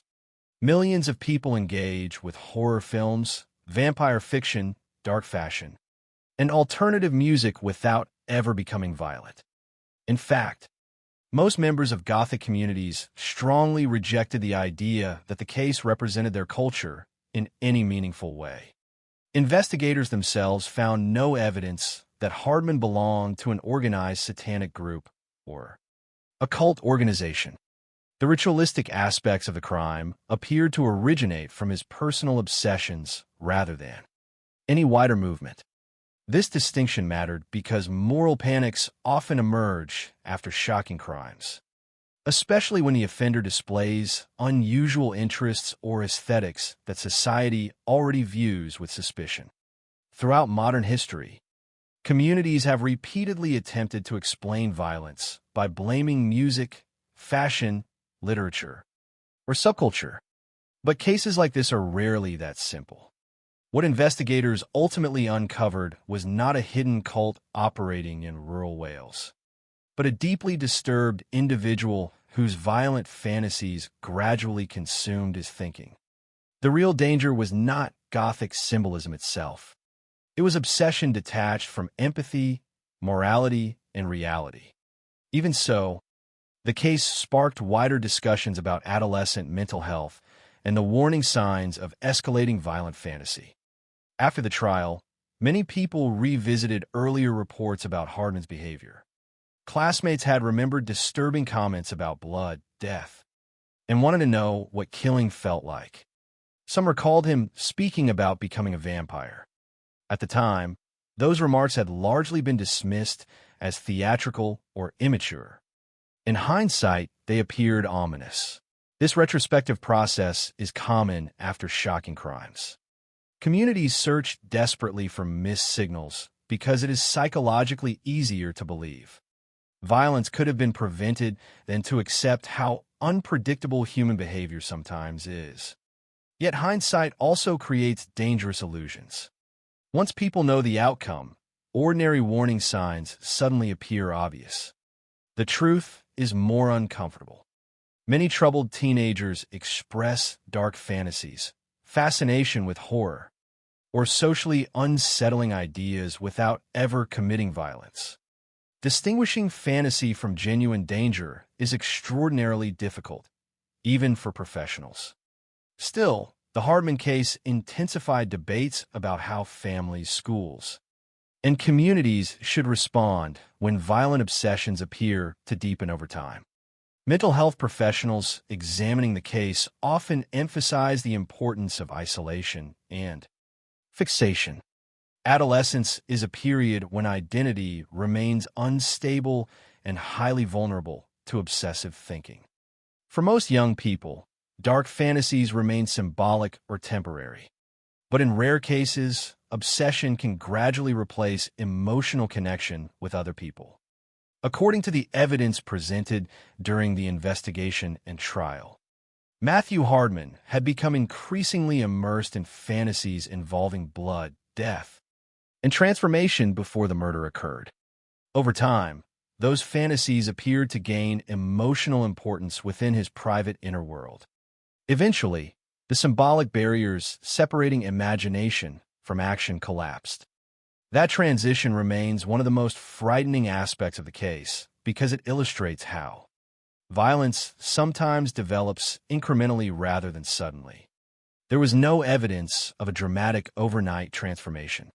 Instead, investigators described a gradual progression: fascination, obsession, fantasy, preparation, and finally violence. Another lasting consequence of the case involved how society remembers victims in sensational crimes. In public memory, Matthew Hardman's name became widely recognized because of the disturbing nature of the murder and the media obsession surrounding the vampire killer label. Mabelation, meanwhile, risked becoming secondary within her own story. This imbalance happens frequently in true crime coverage. Offenders become objects of fascination, while victims are reduced to symbols or narrative devices, but stripped away from the headlines. Mabelation was not simply the victim in a vampire murder. She was a 90-year-old woman who had lived a long life before becoming the target of extraordinary violence. She had survived into old age within a quiet Welsh community where she likely believed she was safe. The final chapter of her life became globally associated with horror imagery she herself had nothing to do with. Remembering her humanity is essential because crimes like this often distort attention toward spectacle rather than loss. Behind every sensational headline exists a real human absence left behind afterward. For the residents of Landfair Pool, that absence remained deeply personal. The house where the murder occurred became associated permanently with tragedy. People remembered where they were when they first heard the news. Some reportedly struggled to comprehend how such brutality could exist alongside ordinary village life. Others found themselves haunted by the realization that the offender had once moved unnoticed through the same streets and routines as everyone else. Time eventually softened the immediate panic, but it could not erase the memory entirely. Even decades later, the case continues appearing in documentaries, articles, and true crime discussions exploring unusual murders in British criminal history. It remains especially infamous because of the symbolic violence surrounding blood and vampirism. Yet focusing exclusively on those bizarre elements risks misunderstanding the deeper reality of what happened. The murder was not frightening because vampires are real. It was frightening because obsession, alienation, and violent fantasy are real. Human beings sometimes create private psychological worlds so consuming that ordinary moral boundaries begin to erode. In Matthew Hardman's case, investigators believed those fantasies eventually became more emotionally powerful than empathy itself. That transformation carried catastrophic consequences for an innocent woman who happened to be vulnerable, isolated, and accessible. The case also forced uncomfortable reflection on how society defines monsters. Popular culture often imagines violent offenders as obviously different from ordinary people, visibly dangerous, socially alien, immediately recognizable. But many real crimes do not unfold that way. By most accounts, Hardman was viewed before the murder as strange or unsettling, but not as someone capable of national infamy. He lived with his parents. He moved through everyday routines. He existed within ordinary social structures. This ordinariness disturbed many observers far more than the Gothic imagery itself. The frightening truth underlying numerous violent crimes is that offenders are often human beings, whose dangerous inner lives remain largely invisible until irreversible harm occurs. In the years following the trial, public discussion surrounding the case gradually became more reflective and less sensational. Early media coverage focused heavily on shock value because the details sounded almost unreal. But over time, broader themes emerged more clearly: youth mental health, The isolation of vulnerable elderly people, the psychological escalation of violent obsession, and the limits of society's ability to predict rare acts of brutality. Experts continued emphasizing that no single factor fully explained the crime. Gothic interests alone did not explain it. Horror films did not explain it. Teenage alienation alone did not explain it. Instead, the murder appeared to result from a convergence of obsession, disturbed thinking, violent fantasy, and deliberate action carried out by one individual. That complexity is difficult to reduce in a simple moral lessons, which is partly why the case continues to fascinate people decades later. There is no comforting explanation capable of neatly containing the horror, and perhaps that is why the story endures. Not because of the sensational vampire label attached to it, but because it exposes unsettling truths about vulnerability and human behavior. Mabel Lation spent nearly a century surviving the ordinary hardships of life, only to encounter unimaginable violence in the place where she should have been safest. Matthew Hardman became permanently defined by fantasies that escalated into murder before he had even reached adulthood. A small Welsh village lost forever the illusion that terrible things only happen elsewhere. And the rest of Britain confronted a crime that seemed to emerge not from supernatural darkness, but from something far more real and far more troubling. The hidden capacity for obsession and violence that can sometimes exist unnoticed behind ordinary human faces. On cold evenings in Llanfairpwll, the village eventually returned outwardly to quiet routine. Roads emptied after dark again. Lights glowed behind windows. Life continued because communities always continue in the aftermath of tragedy. But somewhere beneath that ordinary silence remained the memory of November 2001, when a murder transformed a peaceful village into the setting of one of Britain's most disturbing modern crimes. And perhaps the most haunting aspect of all is this. The case became famous because people called it a vampire killing.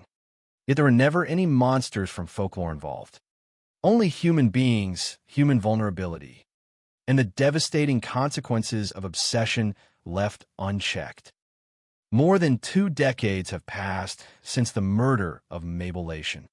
Yet the case continues to linger in British true crime history with unusual persistence. Part of that endurance comes from the disturbing imagery attached to the crime itself. Cases involving ritualistic violence, blood symbolism, or references to vampires tend to capture public imagination in ways that ordinary homicides often do not. But another reason this case remains so haunting is because it forces confrontation with questions that have no comfortable answers. Why do certain fantasies become dangerous in rare individuals while remaining harmless in countless others? How does a teenager move from fascination with violent symbolism to the deliberate killing of a vulnerable human being? And perhaps most disturbingly, how much of that transformation can occur unnoticed within ordinary communities before tragedy finally reveals it? In the years after the trial, discussion surrounding Matthew Hardman frequently shifted between 2 extremes. Some media portrayals reduced him to a monstrous caricature, emphasizing Gothic imagery and the vampire killer labels so heavily that the case began to resemble urban legend rather than documented criminal history. Other discussions focused almost entirely on psychology, attempting to analyze obsession, alienation, and adolescent identity formation through the lens of the murder. Both approaches revealed something about society's need to explain extreme violence. People instinctively search for narratives that make horrific crimes feel understandable. Sometimes that means turning offenders into monsters completely separate from ordinary humanity. Other times it means searching for psychological formulas capable of predicting violence before it occurs. But the uncomfortable reality exposed by the Hardman case is that neither explanation fully satisfies. The murder did not emerge from supernatural evil, nor can it be reduced to one simple social factor. It emerged from a complicated intersection of obsession, fantasy, vulnerability, and personal choice. That complexity is precisely what continues to disturb people long after the headlines faded. One of the most significant long-term effects of the case involved broader conversations about how society responds to warning signs in young people. After the murder, numerous reports resurfaced describing Hardman's fascination with death, blood, and violent imagery. Acquaintances remembered unsettling comments about wanting to know what killing felt like. Some recalled his fixation on becoming a vampire. In retrospect, those statements sounded deeply alarming. Yet the difficulty lies in the fact that disturbing fantasy alone rarely predicts real violence with certainty.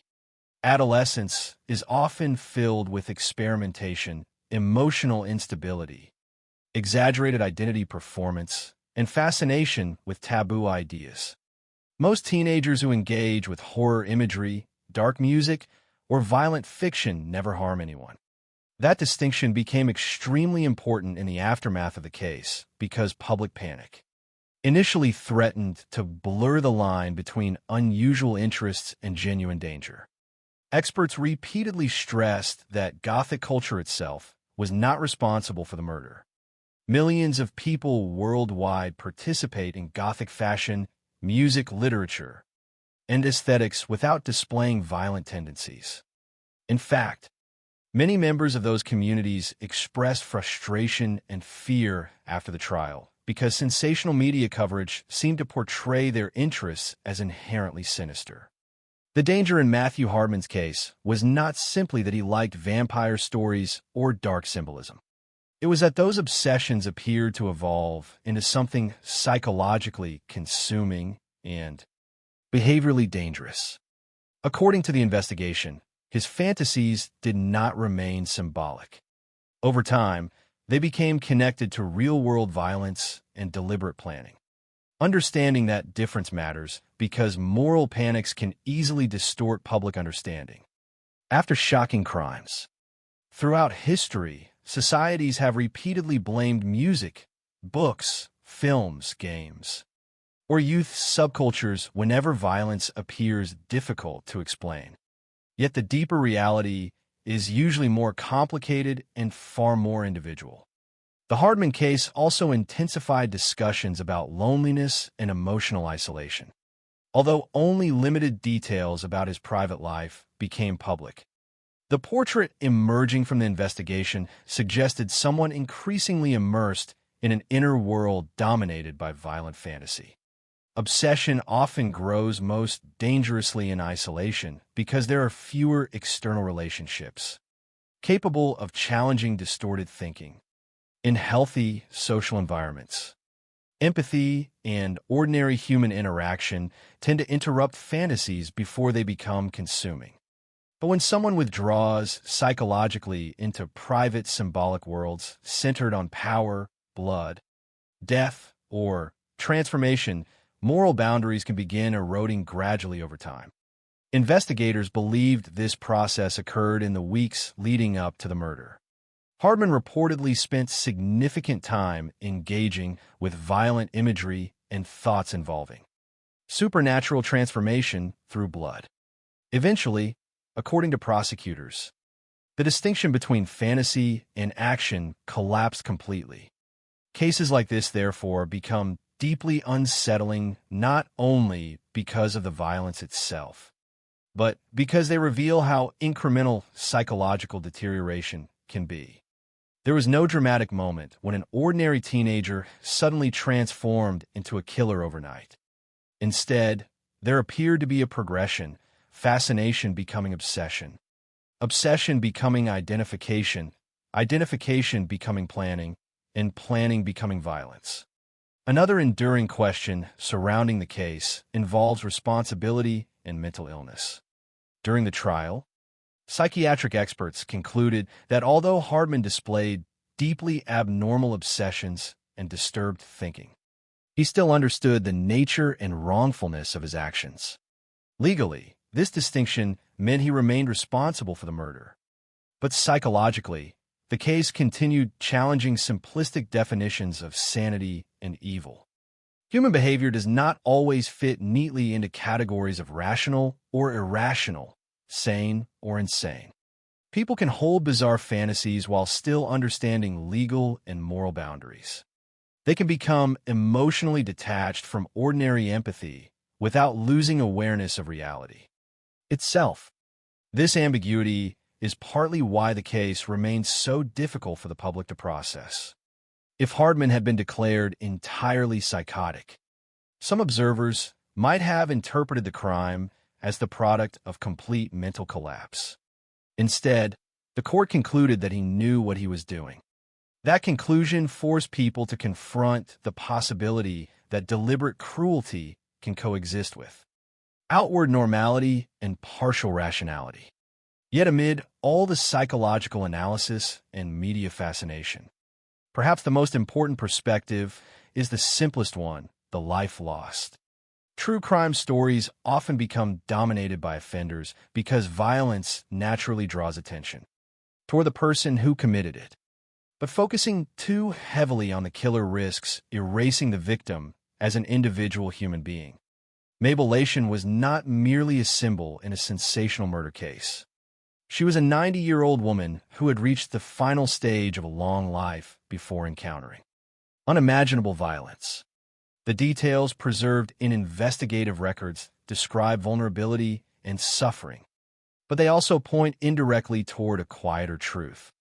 She represented trust, routine, and ordinary human dignity. She lived in a community where people expected safety, particularly for the elderly. That expectation was shattered permanently by the crime. In many ways, the lasting grief surrounding the case stems not only from how brutal the murder was, but from how profoundly unfair it felt. There was no conflict between offender and victim, no mutual escalation, no personal feud. According to investigators, she was targeted precisely because she could not defend herself. That reality stripped away any illusion of equality or confrontation. The murder became an act of predation against vulnerability itself. Even today, discussions of the case often return to this imbalance because it remains emotionally difficult to comprehend. Over time, the village of Landfairpool gradually reclaimed its outward calm. Communities always continue after tragedy because life leaves no alternative. New families moved in. Children grew older. Shops reopened each morning. Seasons passed across Anglesey year after year. Yet places touched by extreme violence rarely forget entirely. Long after public attention disappears, local memory remains. Residents remember fear spreading through the village after the murder. They remember police vehicles, newspaper reporters, and whispered conversations about ritual killing. Some likely remember the unsettling realization that the offender had once walked quietly through the same ordinary routines as everyone else. That memory changes how communities think about safety forever. Perhaps the reason the case still resonates today is because it ultimately reveals something deeply human rather than supernatural. The media called it a vampire killing because people are instinctively drawn toward mythological explanations for acts that feel incomprehensible. Vampires belong to folklore, fiction, and fantasy. They create emotional distance between ordinary life and extreme violence. But the truth behind the murder was far more real and therefore far more frightening. There were no supernatural forces involved. Only a vulnerable elderly woman, a psychologically disturbed teenager, and the devastating consequences of obsession left unchecked. Real violence rarely arrives wearing the obvious face of evil imagined in horror stories. More often, it emerges quietly inside ordinary environments, hidden beneath routines that appear unremarkable until tragedy suddenly exposes what had been developing unseen. The murder of Mabel Lation endures in public memory not because it proved monsters from folklore exist, but because it demonstrated something far more unsettling. Human beings themselves are capable of creating horrors without needing anything supernatural at all. And that may be the final truth lingering beneath the entire story. The most frightening part of the case was never the vampire symbolism, the gothic imagery, or the sensational headlines printed afterward. It was the realization that an ordinary human mind, consumed gradually by violent obsession, could transform fantasy into irreversible reality inside a quiet house in rural Wales on a cold November night.